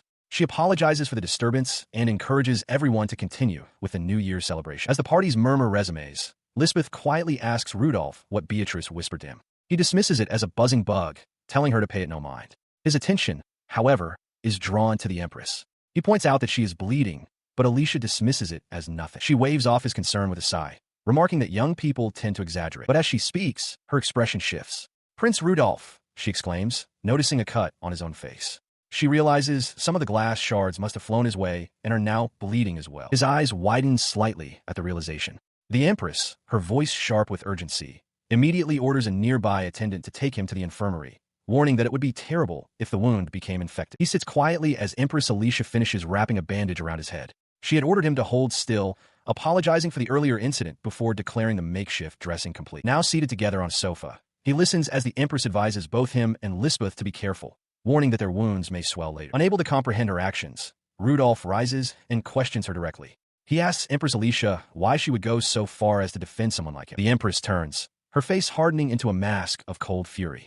With chilling intensity, she reveals her motive. She detests that woman. Empress Alicia stands before Rudolph and Lisbeth, her voice steady as she explains her philosophy. She declares that the nation and the imperial palace are everything to her, even if the emperor himself holds no affection for her. She has devoted her entire being to the empire. She calmly states she had no objection to His Majesty taking the Count's daughter, Katerina, as the second empress, acknowledging his duty to produce capable heirs. However, a shadow of unspoken resentment crosses her face. Her composure shatters in an instant. Her face twists with fury as she recalls Rudolph's mother, Beatrice. The memory is vivid and violent. Beatrice barging into the palace as if she owned it, laughing while trampling over everything Alicia held sacred with her filthy feet. Turning back to the prince, she confesses that her deep-seated hatred for Beatrice led her to neglect him. But she clarifies that the true defilement was not personal. It was the desecration of the imperial palace itself, a place she has loved as if it were her own child. She stands tall, reaffirming her identity as the first empress of the Baldyke Empire. Her gaze softens as she looks directly at Rudolph, her voice filled with a newfound sincerity. She tells him that he, too, is her beloved child, for he is a member of the imperial family. She explains that when he was attacked, her body moved on its own to shield him, and any injury gained while protecting her child is neither painful nor frightening. Rudolph stares back, his eyes wide with astonishment. She continues, acknowledging that her words must seem simple, and that her apology is truly far too late. The Empress admits there must be something wrong with her to have forgotten such a fundamental truth for so long. Rudolph remains silent, absorbing the weight of her confession. In a moment of quiet reflection, she laments that if only he had remained motivated by self-interest alone, she would not have to feel this complex swirl of emotions. They stand together in the ornate room, the air thick with unspoken history. He is completely overwhelmed. Tears well up in Rudolph's eyes and stream down his face as he processes her words. He feels a warmth he never once received from his real mother. Through his tears, he manages to offer a heartfelt thanks to the Empress. Her stern facade melts away completely. With a gentle smile, Empress Alicia apologizes for keeping them tied to a troublesome old woman like herself. She takes both Rudolph and Lisbeth by the hand, urging the young couple to go and enjoy the party. The grand ball resumes its lively pace. Couples twirl across the dance floor under a ceiling adorned with roses. In a corner, a quartet provides the evening's music, with Prince Rudolph now seated among them, skillfully playing the cello. As the night draws to a close, a single carriage departs from the grand estate. Inside, Lisbeth sits alone, traveling home under the quiet, starry sky. While seated beside Beatrice, Prince Rudolph reflects on the recent encounter. Beatrice remarks that it was surprising to see such a side of Empress Alicia, and the prince quietly agrees. She expresses her relief, noting that from the looks of it, Alicia will help mediate matters in the future. Her thoughts, however, seem to drift to Lisbeth. Her attention snaps back to the present as she voices a concern she has regarding Beatrice. Rudolph, taken aback, tells her there's no need to address him with such formal honorifics. He then complains that even as Beatrice left, she behaved with immense arrogance. He concedes that she may be his mother, but declares her a terrible woman nonetheless. Beatrice calmly suggests that it seemed to her that Beatrice was acting that way intentionally. She urges the prince to think about it, a notion that clearly startles him. She lays out the political reality. For Beatrice to remain in the imperial palace, she requires two things: the security of Rudolph's position as the fourth prince, and the affection of His Majesty, the Emperor. She continues, explaining that Beatrice's visit today was a move to pressure them, and thereby maintain her own position. Standing with her in a long, shadowed hall, Rudolph concedes that her logic is correct. He remains puzzled, however, stating that her behavior still makes no sense. If she truly cared about her place in the palace, her actions would be different. He questions why someone so seemingly obsessed with remaining in the palace would risk being cast aside. Such outrageous antics, he reasons, would eventually exceed even the Emperor's tolerance, no matter how favored she is. Beatrice delivers her conclusion. Beatrice's actions directly contradict her supposed intentions. It almost seemed, she posits, as if she wished to be discarded by the Emperor. The implication strikes Rudolph with the force of a physical blow, leaving him wide-eyed and speechless. He explains to a perplexed Lisbeth that the reason Beatrice's actions seem strange is simple. Lisbeth is sensible and level-headed, whereas a fool acts against reason. He continues confidently, stating that once he marries into her family, Beatrice will no longer be permitted in the palace, rendering her schemes irrelevant to them. His words cause Lisbeth and Maya to erupt in flustered shock. Lisbeth sputters that he's speaking of such distant plans when he hasn't even enrolled in the academy yet. Recovering her composure with fiery determination, she declares that they will hold the wedding ceremony immediately upon his graduation, insisting the time will pass in the blink of an eye. As their carriage travels under a starry night sky, Lisbeth continues to excitedly plan their grand celebration, noting that her dress and his tuxedo still need to be tailored. An exasperated Rudolph reminds her that his school uniform must come first. Meanwhile, in a darkened hall of the imperial palace, the emperor's voice echoes. He has taken note that Rudolph has sided with the Frederick faction and intends to enroll in the Imperial Academy. Elsewhere, the cruel nobleman Wilhelm Sauvelier reclines in a chair, a document in hand. He muses that with Rudolph making his move, it is time for him to begin his own machinations as well. He dismisses a maid, telling her she may leave. The young woman, however, is gripped by terror, her face contorted in a silent scream as she begs for pardon. Clutching her head, the maid realizes with horror that an effect is beginning to wear off. Wilhelm, feigning forgetfulness, uncorks a small vial. As she calls out his name in panic, he prepares to administer another dose. With a sinister smile, he forces the vial to her lips, commanding her to open her mouth. He reminds her that her very purpose for living belongs to him. Her resistance vanishes, her eyes turning blank white. She thanks him profusely, declaring that to live and die for him is her greatest joy. As Wilhelm looks on with satisfaction, a knock sounds at the door. The door opens to reveal Lord Sauvelier. He apologizes for the interruption, seeing his son with the kneeling maid. He asks if there was any trouble at the celebration, to which Wilhelm calmly replies that everything is fine. An elderly subordinate reports to his master, assuring him that there are no suspicions. No one, he confirms, suspects that his master's father, Yolen, is dead. His master, Wilhelm Sauvelier, grins with cruel satisfaction. He orders the man, whom he addresses as Claude, to continue serving as his double. Bowing his head, Claude pledges to carry out the command. With his instructions delivered, Wilhelm turns and walks toward an open balcony, the curtains billowing in the night air. He resolves that he must return to the academy the following day. He steps out under the full moon, overlooking the sprawling city lights. Clutching the familiar vial in his gloved hand, his face contorts with malevolent purpose as he declares his ultimate ambition, to destroy this nation. Inside a carriage, Lisbeth is in tears, distraught over the fact that the Imperial Academy dorms are separated by gender. She cries out that she doesn't want to be separated from Prince Rudolph. Her outburst is cut short by Maya, who chides her for reverting to formal titles. Maya reminds her they had agreed to call each other by nicknames, and insists they do so with affection. Her insistence causes both Rudolph and Lisbeth to blush deeply. He nervously stammers her new nickname, Liz, while she shyly tries out Rudy Sama. Watching their flustered interaction, Maya can barely contain her delight, thinking to herself how incredibly cute the two of them are. Maya smugly reminds them that this was their own idea back when their uniforms were being made, a fitting arrangement since they would be classmates. 3 months have passed since that day, and they are now on their way to the Imperial Academy's entrance ceremony. Their conversation is interrupted as a new figure appears, hanging upside down from the carriage doorway. The young woman, identified as Anne, a personal attendant and intelligence agent for the Falkrantz family, calmly tells Maya to stop teasing her employers. Lisbeth, however, is amused by the intervention and urges and to scold the unrestrained Maya even more, much to Rudolph's nervous amusement. The carriage suddenly lurches to a stop, and, having already assessed the situation, reports that she has investigated the cause. There is a complete blockage 3 kilometers ahead, and a long line of carriages is at a standstill. She explains that a horse from a carriage up ahead stumbled on a stone and injured its leg, blocking the road. The group realizes with dismay that they will not make it to the entrance ceremony in time. Rudolph sighs, noting that as members of the royal family, they cannot be late. Lisbeth, her expression hardening with resolve, points out that running would be faster. He agrees without hesitation. Calling her Liz, Rudolph tells Maya and they will meet them later and takes Lisbeth's hand. As the two run off, Maya remarks too and how completely different Lisbeth acts when she's with His Highness. Determined not to be late, Rudolph and Lisbeth run side by side down the road, passing the long, unmoving line of carriages. He and Lisbeth sprint through the academy's corridors, just managing to make it in time. As they rush past, another student, engrossed in a book, glances up at them with a sharp, discerning look. The student's intense gaze follows them as they disappear down the hall, the grand spires of the Imperial Academy looming behind it. Inside the main hall, the entrance ceremony is already underway. Rows upon rows of new students, all clad in their fresh uniforms, stand at attention before the Academy's faculty. Among the crowd, Rudolph and Lisbeth find their places, standing alongside the intense, book-reading student and another boy with dark hair. After the ceremony concludes, the students disperse. Rudolph watches as his new classmates walk through the sunlit colonnades, heading towards their respective classrooms. Inside their assigned classroom, a large, imposing man introduces himself as Boris Armian, their homeroom teacher for the next 3 years.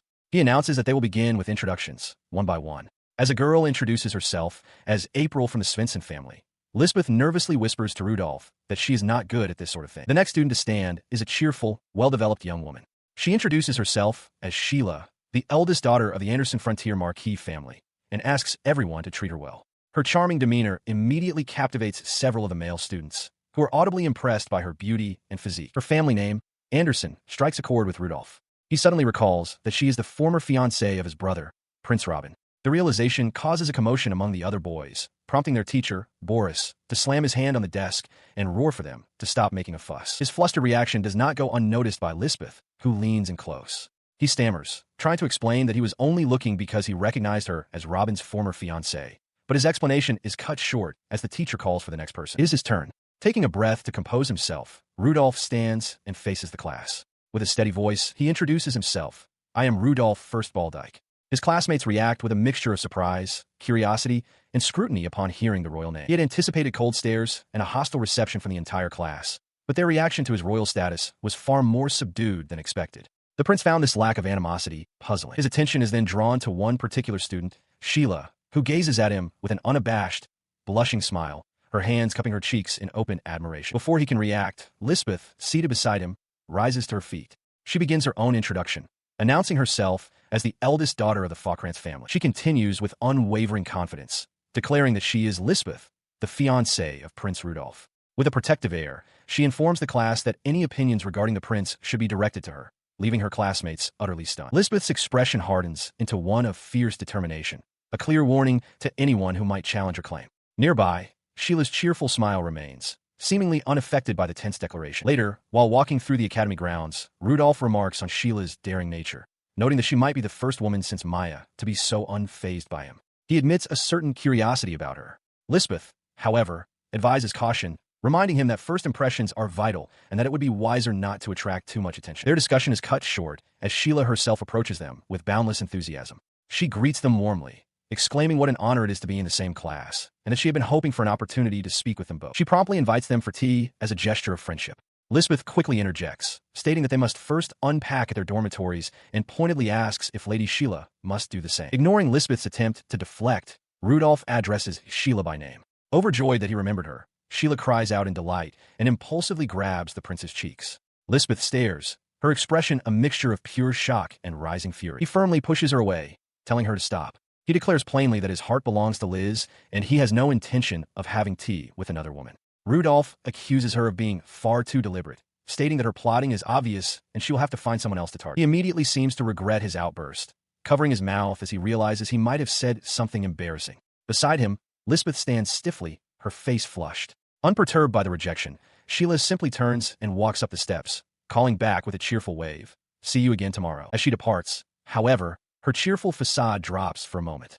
With a soft click of her tongue, she glances back, a sly, knowing look in her eyes as she brings a finger to her lips in a silent gesture of secrecy. At the Imperial Academy, student housing is strictly segregated. Those from the imperial family and high-ranking nobility reside in a grand, luxurious dormitory, a testament to their status. Meanwhile, the lower nobles are assigned to a much older, more modest building. It is here that Prince Rudolph arrives, carrying a box of his belongings, noting with a sigh that the place is even more dilapidated than he had expected. He is immediately confronted by two other students who are shocked to see him.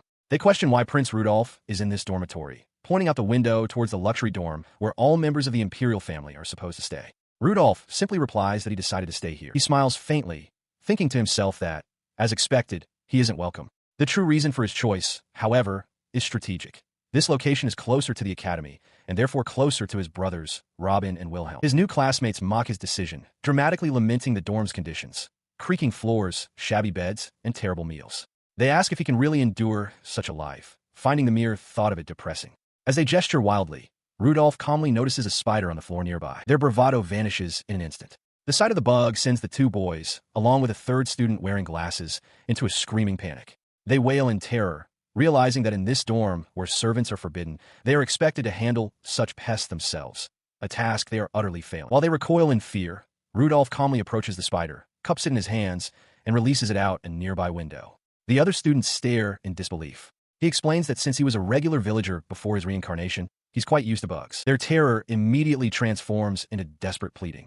The two boys who had just been mocking him now beg Rudolph to be their big brother and deal with the cockroach and centipede in their own rooms. Rudolph bluntly refuses. Despite his initial rejection, a strange feeling blossoms within him.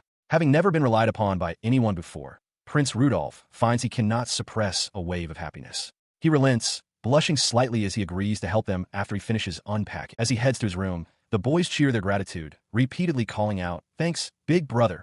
From within the dormitory, Rudolph's exasperated voice shouts back for them to stop calling him that. He is startled by his maid, Maya, who looks down at him with concern. She calls out his name, asking what he is doing on the floor. The scene shifts to explain her presence. Under a full moon, she perches on a tree branch outside his second-story window, explaining that since the boys' dorm is off-limits to women, she had to climb. From inside, Rudolph questions her extreme measures just to deal with some bugs. Later, seated in a garden with Lisbeth and his maids, he speculates on the motivations of Sheila Anderson. He suggests that the most likely explanation for her recent actions is the breaking of her engagement to his brother, Prince Robin. He continues his analysis, reasoning that while the conflict with him is the perceived cause from the Anderson family's perspective, the fault for the broken engagement lies entirely with Robin. This, he concludes, likely drove Sheila to approach him out of resentment. He voices his conclusion, calling it a logical assumption. Maya agrees that it seems probable. Lisbeth, however, seems unconcerned. She tells Rudolph it will be fine, but playfully asks him to try not to cause too much trouble. He remains pensive, resolving to clear away any pests that might cling to him, as he doesn't believe a true quest for revenge would be half-hearted. He then assigns duties to his maids. Maya is to continue guarding Lisbeth, while and will be assigned to guard him. Maya snaps to attention with a crisp salute, acknowledging the order. He immediately corrects himself, remembering that servants are not allowed in the lower-class dormitory. When and Asta will guard him, he dismisses the concern, stating that even if Sheila seeks revenge, she wouldn't go so far as to kill him. He revises his plan, ordering and to monitor Wilhelm in the luxury dorm instead. Setting aside the plots and dangers, he turns to Lisbeth with a bright smile. He declares that, more importantly, he wants to enjoy a peaceful school life, of course, together with her. His direct words leave Lisbeth, Maya, and blushing and momentarily speechless. And so, with his companions by his side and his goals set, his life at the Imperial Academy officially began. His new life at the Imperial Academy began with a flurry of activity, from chaotic mealtimes to brisk runs across the campus with Lisbeth, and finally, settling into the structured environment of the classroom. Their instructor, Boris Armian, led the male students out into a courtyard, his voice booming as he announced the start of their first practical lesson. As they gathered, one of his classmates, a blonde boy, sidled up to Rudolph, boasting that since he came from a knightly family, he wouldn't lose to his big brother. Rudolph silently bristled at the overly familiar title. The boy's confidence was directed at a line of intimidating upperclassmen.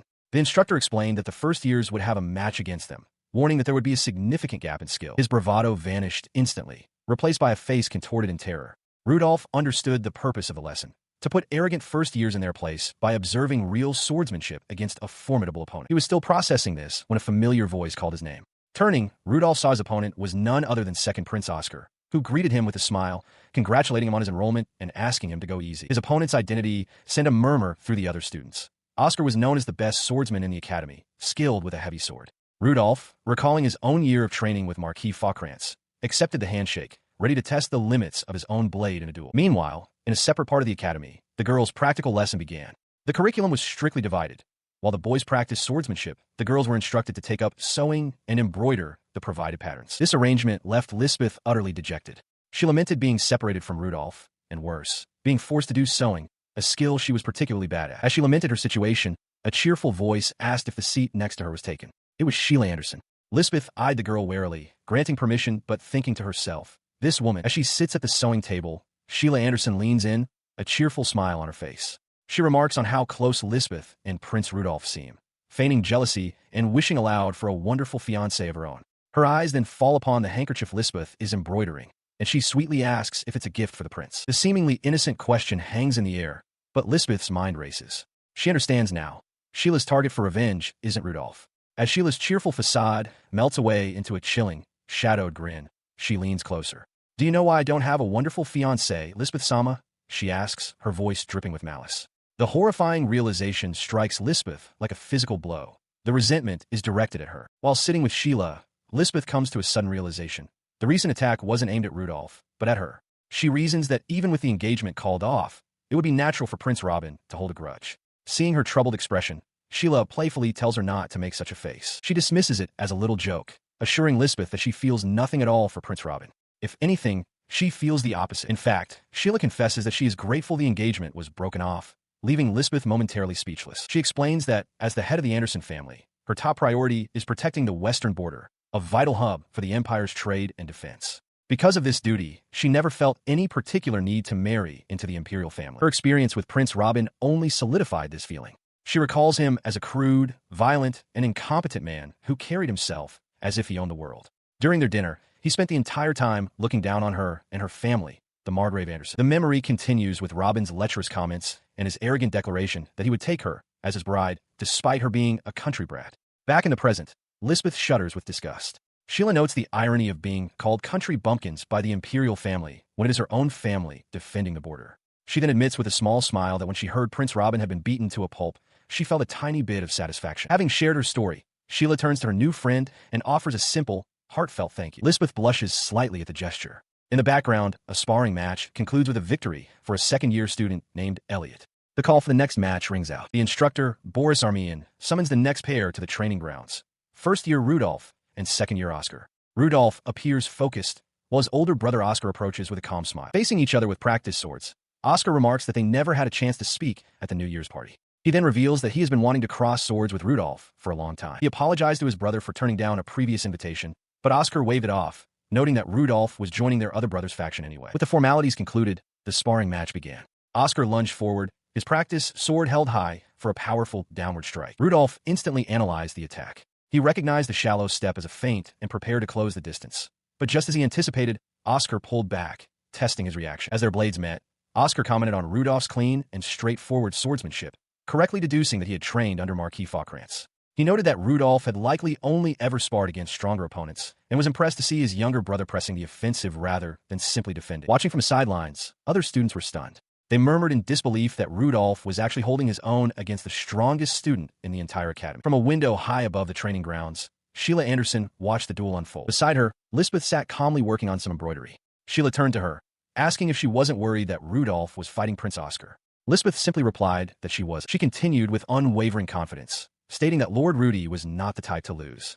With that, she declared she would simply focus on her needlework. Her friend sighed with a smile, remarking on how deeply Lisbeth adored Lord Rudolph, and admitting there was no way she could compete with such devotion. Lisbeth seemed taken aback by the comment. Sheila then made a startling confession. She admitted that at first, she had considered stealing Lord Rudolph away as a form of payback, since the broken engagement had tarnished her family's name. The revelation left Lisbeth utterly frozen in shock. She recoiled internally, her dislike for Sheila solidifying. Despite the other girl's cheerful plea to just be friends, Lisbeth couldn't shake her negative feelings. Her gaze then fell upon the embroidery hoop in Sheila's hands. The stitching was a chaotic mess, barely recognizable as the intended subject, Prince Rudolph. Sheila, tears welling in her eyes, lamented her own clumsiness and lack of feminine grace, admitting that she only knows martial arts. Despite her own apparent struggles, Sheila began to offer surprisingly astute advice. She pointed out that the pattern Lisbeth had chosen was too complex for a beginner and that the fabric in her hoop wasn't pulled taut enough, causing it to shift. Sheila advised her to focus on a simple design, to be patient and not to rush, assuring her that she would improve with time. Lisbeth listened, taken aback by the detailed critique. Intrigued, she asked Sheila to teach her more, explaining that her mother was also poor at such things. Sheila readily agreed, her spirits lifting as she declared they would do their best together. The lesson began, but was quickly interrupted when Lisbeth pricked her finger on a needle, crying out in surprise. After much careful work under Sheila's guidance, the project was finally complete. The embroidery hoop now held a charming image of two figures, a dark-haired girl and a light-haired boy, holding hands. Overcome with joy, Sheila threw her arms around a startled Lisbeth, congratulating her on her success. For the first time, an embroidery project she had started had finally taken a proper, recognizable shape. Later, in a different room, Lisbeth hesitantly called out to Sheila. She approached her, a sincere expression on her face. With a small, apologetic wink, Lisbeth thanked Sheila for teaching her and expressed regret for her earlier harsh thoughts. Her heart pounding with a newfound respect, she took a breath and asked, her voice filled with earnest hope, if Sheila would be willing to be her friend. Sheila's face lit up with pure delight. She exclaimed yes, without a moment's hesitation, her voice echoing with joy as she wondered aloud how many times she needed to agree. A powerful shout echoes across the grounds, demanding an end to the conflict. The command brings a duel to a halt. On a cobblestone training yard, Prince Rudolph and another student are locked in a stalemate, their wooden swords crossed. Rudolph, on one knee, presses his blade against his opponent's, whose own sword is pointed directly at the prince's throat. He and his sparring partner, both drenched in sweat and gasping for air, remain frozen in their deadlock. The intensity of their duel is etched on their faces, a testament to the fierce effort they both expended. As the dust settles in the training yard, the instructor, Boris Armian, raises his hand. With a stern expression, he announces that time is up, leaving the watching students in suspense as he prepares to declare the result. His voice booms across the yard to draw. The crowd of students erupts in a collective shout of disbelief. They marvel that a first-year managed to fight His Highness Oscar to a standstill, and a murmur spreads that all bets placed on the match are now void. Ignoring the commotion, Rudolph rushes to his brother's side, asking if he is all right. Oscar, still kneeling on the ground, laments that he couldn't secure a victory. The Rudolph classmate insists he performed admirably. He looks up at Rudolph, his expression turning serious. He corrects them, stating firmly that, on the contrary, he should have been the one to lose. Then, his demeanor shifts entirely. Wiping sweat from his brow with a cheerful smile, Oscar praises Rudolph's strength, admitting he panicked when his younger brother came at him seriously. He declares his pride as an older brother and says he'll be counting on him, leaving Rudolph momentarily stunned. He thanks his brother, but expresses concern, saying Oscar didn't need to force a draw for his sake, as it could hurt the second prince's reputation. As Oscar simply pats his head, Rudolph realizes his brother is still holding back his true power, a hard person to read indeed. Nearby, the upperclassmen who have been watching are astonished. Sheila Anderson calls out, praising Rudolph's splendid work in fighting to a draw against a prince whom even they cannot defeat. She seems confused by the exchange between the brothers. Her words prompt the other upperclassmen to act. The group, who had previously been so dismissive, now bows deeply in unison. They formally apologize for their rude remarks, admitting they never imagined Rudolph possessed such talent. Flustered, Rudolph stammers his thanks. The prince is shocked by this turn of events. He realizes that instead of his brother's reputation dropping because of the draw, his own has unexpectedly skyrocketed. As Oscar walks away, Rudolph's classmate smiles beside him, remarking that things turned out just as His Highness had predicted. Rudolph can only agree, still processing the outcome. He is left utterly stunned by the suggestion that, at his current level, he is more than capable of serving as a student council officer.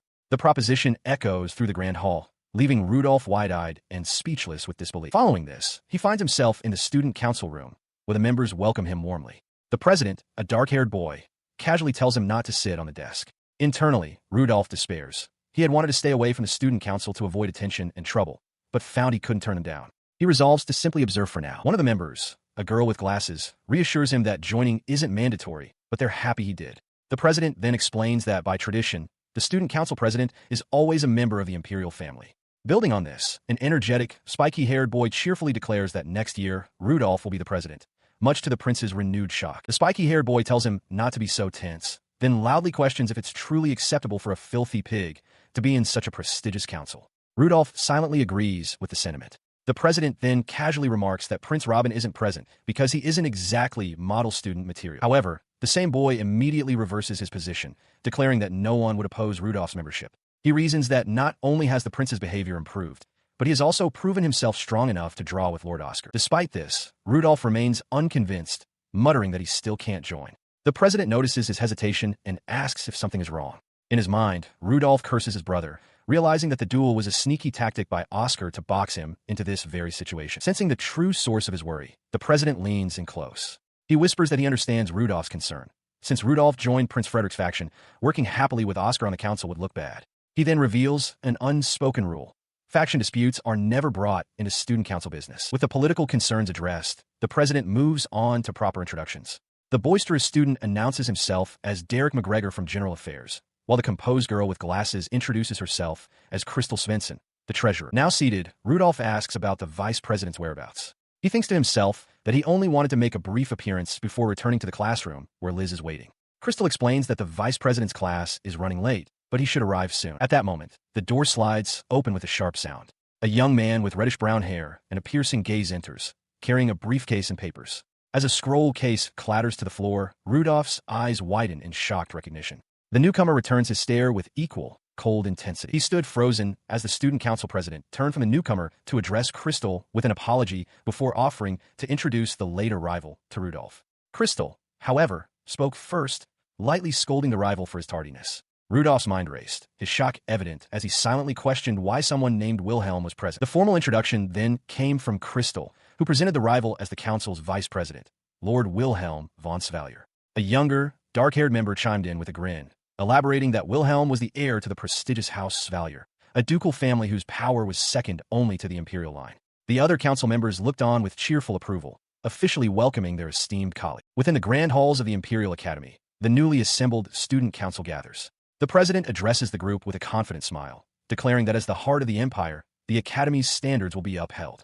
The other members, including Derek McGregor and Crystal Svensson, appear pleased, while Prince Oscar and his younger brother, Rudolph, look on. Rudolph turns to his brother, his expression suddenly grave. He apologizes to Oscar and makes a startling request for him to act as if Rudolph had never joined the student council at all. The other members react with audible gasps of confusion. Without another word, he excuses himself and pivots sharply, striding away from the bewildered group.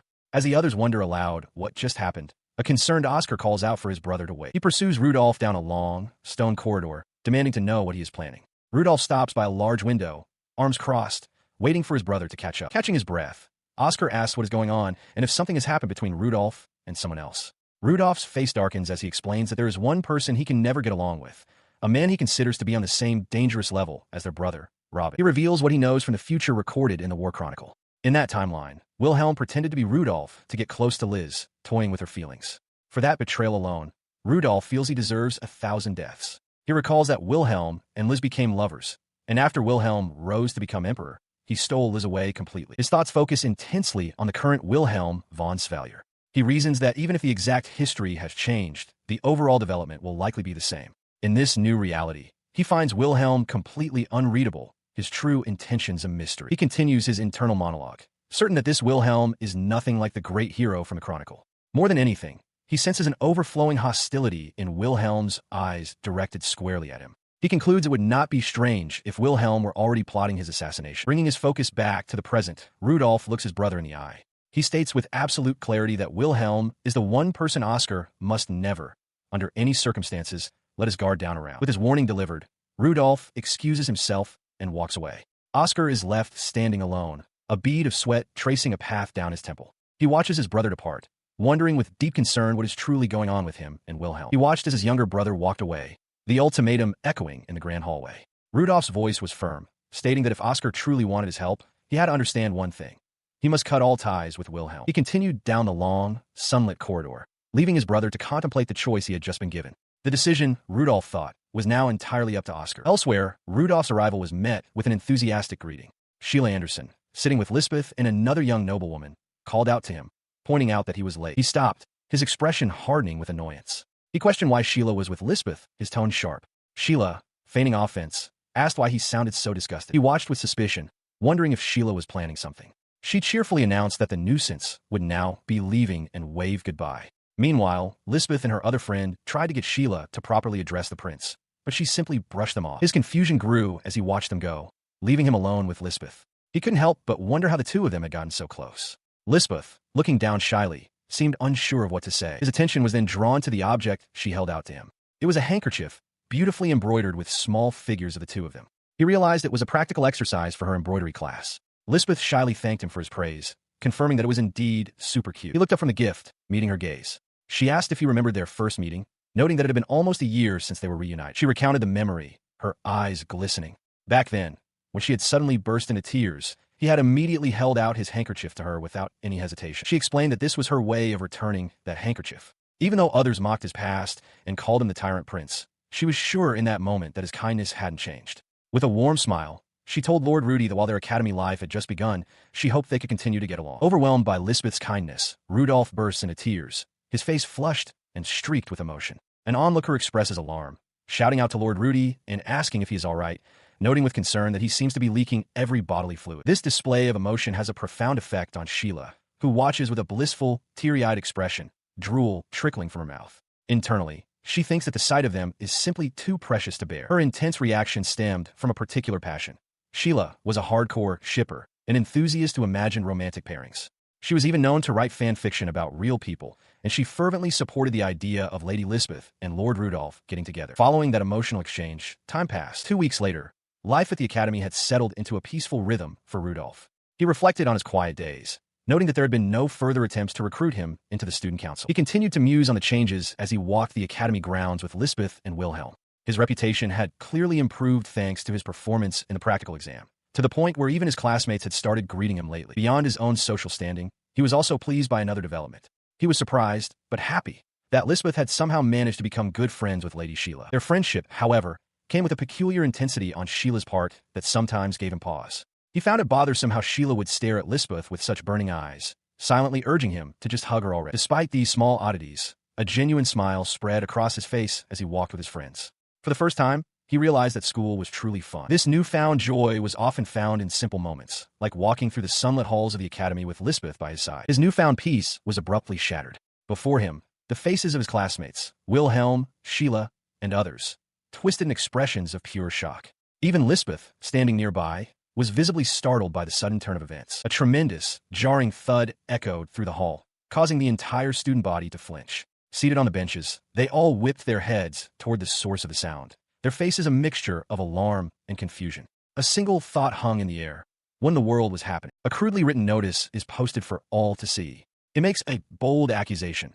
The fourth Prince Rudolph is manipulating Student Council President Oscar and plotting to seize control of the academy. The inflammatory message draws a crowd of students, their faces a mixture of shock and confusion. Among them, Prince Rudolph stares at the words, his own expression one of wide-eyed disbelief. Whispers ripple through the onlookers. One student finds the situation creepy, while others voice their contempt, calling it a disgrace to the imperial family and declaring that a pig has no place there. Lisbeth's face contorts with a silent, simmering rage at the insults. Beside her, another student demands to know who posted the note, while Sheila looks on with deep concern. The blonde student who spoke earlier claims he doesn't know who did it, remarking callously that where there's smoke, there's fire. Sheila, infuriated, shouts at him to stop. Stepping forward, a girl with braided hair introduces herself as the class representative, April Svensson.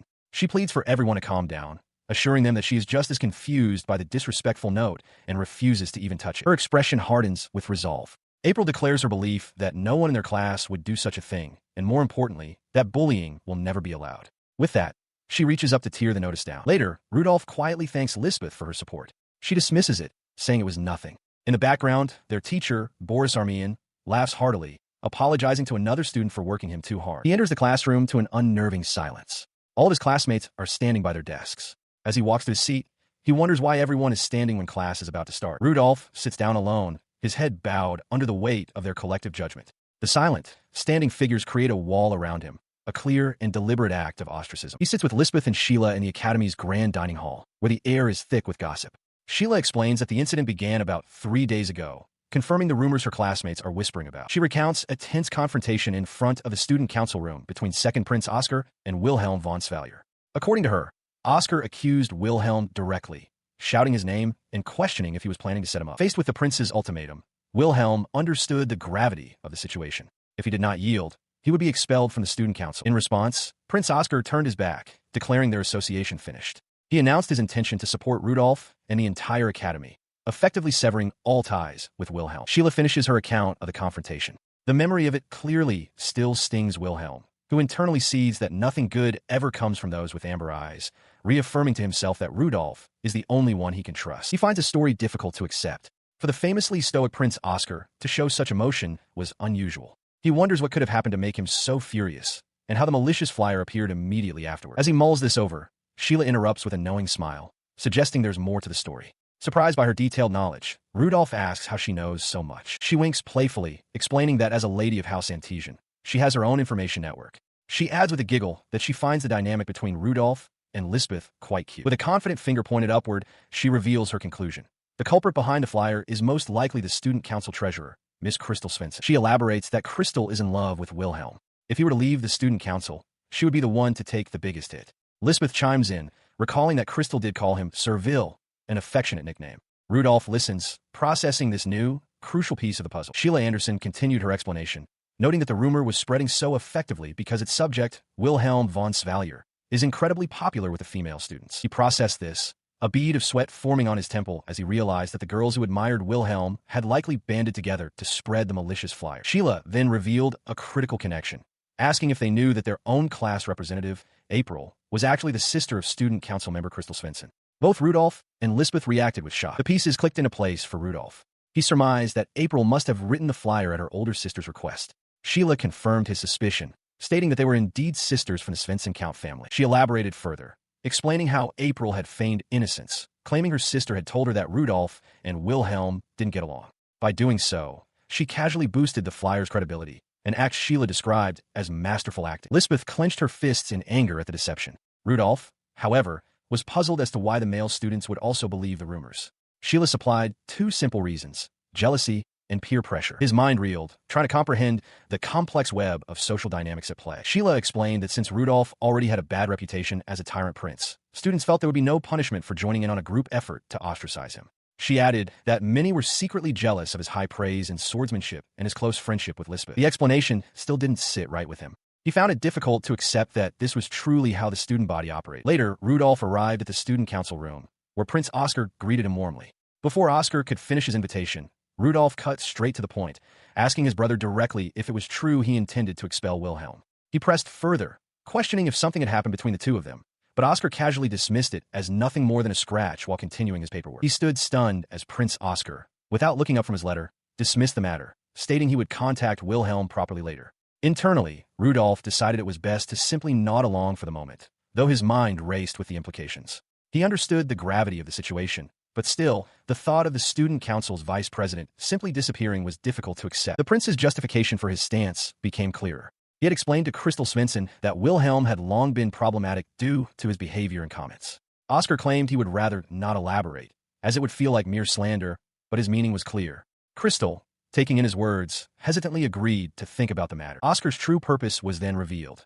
He wanted Rudolph to join his faction, insisting his help would be invaluable. Later that night, under the faint glow of a single candle, Rudolph sat alone in his room, the weight of the day's events pressing down on him. He leaned back, utterly exhausted by the day's political maneuvering and revelations. A single, frustrating question echoed in his mind. What on earth had actually transpired between Prince Oscar and Wilhelm von Svallier? As he mulled over the situation, another thought surfaced concerning Lady Crystal and Lady April. He questioned whether their recent actions had been entirely of their own volition. Amidst the confusion, one single, chilling certainty began to form in his mind. His eyes drifted towards the open window, where Lisbeth sat silently on a branch outside, her presence unknown.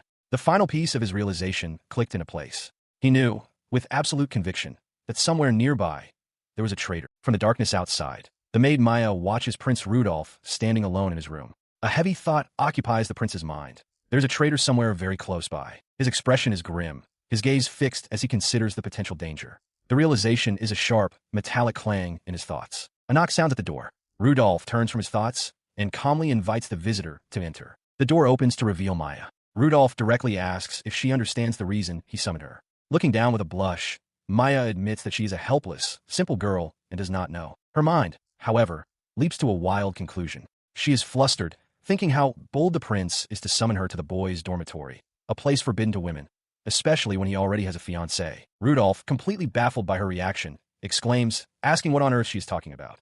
But Maya's internal monologue continues, convinced that the prince must have developed feelings for his super-cute, personal maid. The commotion attracts two other maids, who burst in asking what is wrong. In a fit of panicked devotion, Maya begins to untie her apron, shouting that if the prince desires it, she, Maya, will offer her body and soul if he will just listen to her story. He throws his hands up in alarm, shouting for them to calm down and apologizing. He quickly invents a story, claiming a bug appeared and startled him. Maya freezes, shocked, wondering what kind of bug could possibly frighten her Aniki. In a swift sequence, Maya offers a sweet, devoted smile, only for Rudolph to firmly point her out of the room. Her expression turns to one of shock as he slams the door shut. With Maya now outside, Rudolph leans against the closed door, exasperated. He mutters that her antics went too far, but that she should spare him. He then reopens the door slightly, asking what her business was. Seeing her confusion, he presses, "You understand, don't you?" He finally clarifies his intentions, stating that he is not suspicious of Maya, but rather of her junior colleague.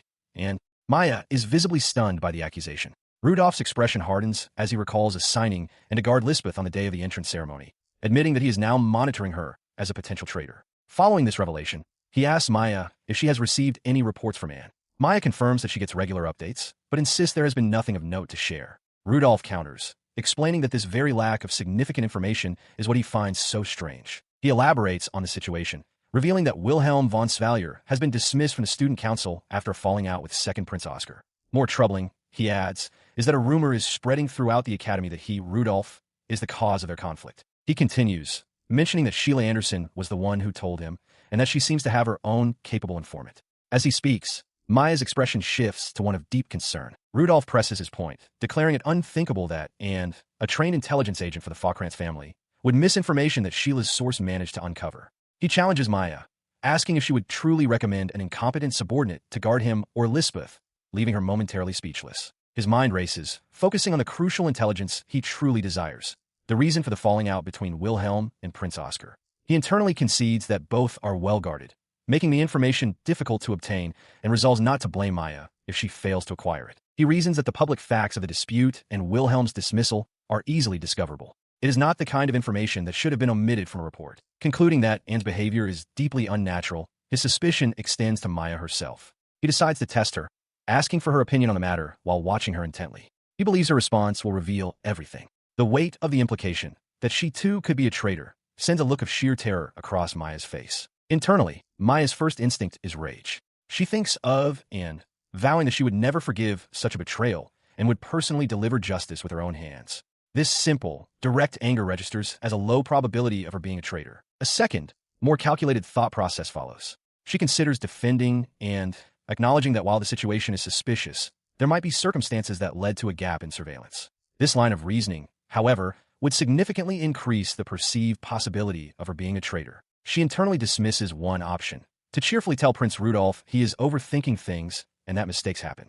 To do so in this grave situation, she realizes, would be out of character and disastrous, marking her as a traitor with near certainty. Having made her decision, she throws herself onto the wooden floor in a deep, formal bow. Rudolph is visibly startled by the sudden, extreme gesture, calling out her name in shock. From her prostrated position, she offers a profound apology to the prince, declaring that the entire incident with and is completely her fault due to her own failure as a supervisor. She continues, pleading that whatever punishment is deemed necessary, she wishes to receive it alongside, and Rudolph simply stares, his expression unreadable. He reels internally, trying to decipher her motive. Is this a genuine acceptance of joint responsibility or a calculated performance, banking on the belief that he would never actually punish her? As he contemplates, Maya remains perfectly still, her head pressed to the floor in a display of utter submission. Breaking the silence, he kneels to her level. He asks why she would go so far for her and, questioning if she is merely a junior colleague. Maya begins to reply, stating that to explain, she must speak of her past. Her words trigger a memory, shifting the scene to the grand facade of a noble's estate, where a voice from long ago asks for a name. The memory solidifies. A young, cheerful Lisbeth introduces herself to a younger, wary-looking Maya, who is holding a broom. Lisbeth expresses her happiness at having another girl her age join the staff. Maya, however, thinks cynically that she only came to this rich girl's house for the money. She responds coldly to Lisbeth's welcome, stating that a sheltered lady like her could never understand. For Maya, it was normal to be treated like trash and to be beaten for not obeying orders. She continued her story, her younger self's face hardening as she posed a chilling question to the young noble girl, Lisbeth. She asked if Lisbeth had ever imagined the existence of someone she wanted to kill. Before Lisbeth could process the question, the young Maya's face contorted with rage. She shrieked that it was naive, sheltered people like her that she wanted to obliterate. This confrontation was the result of a recent decision in the Falkrantz household. The butler explained to the Marquis and his wife that he had scouted the girl, Maya Brandt, from the slums. She had been a gopher for a group of thieves, and he believed she was the perfect candidate to be trained as a servant and intelligence agent.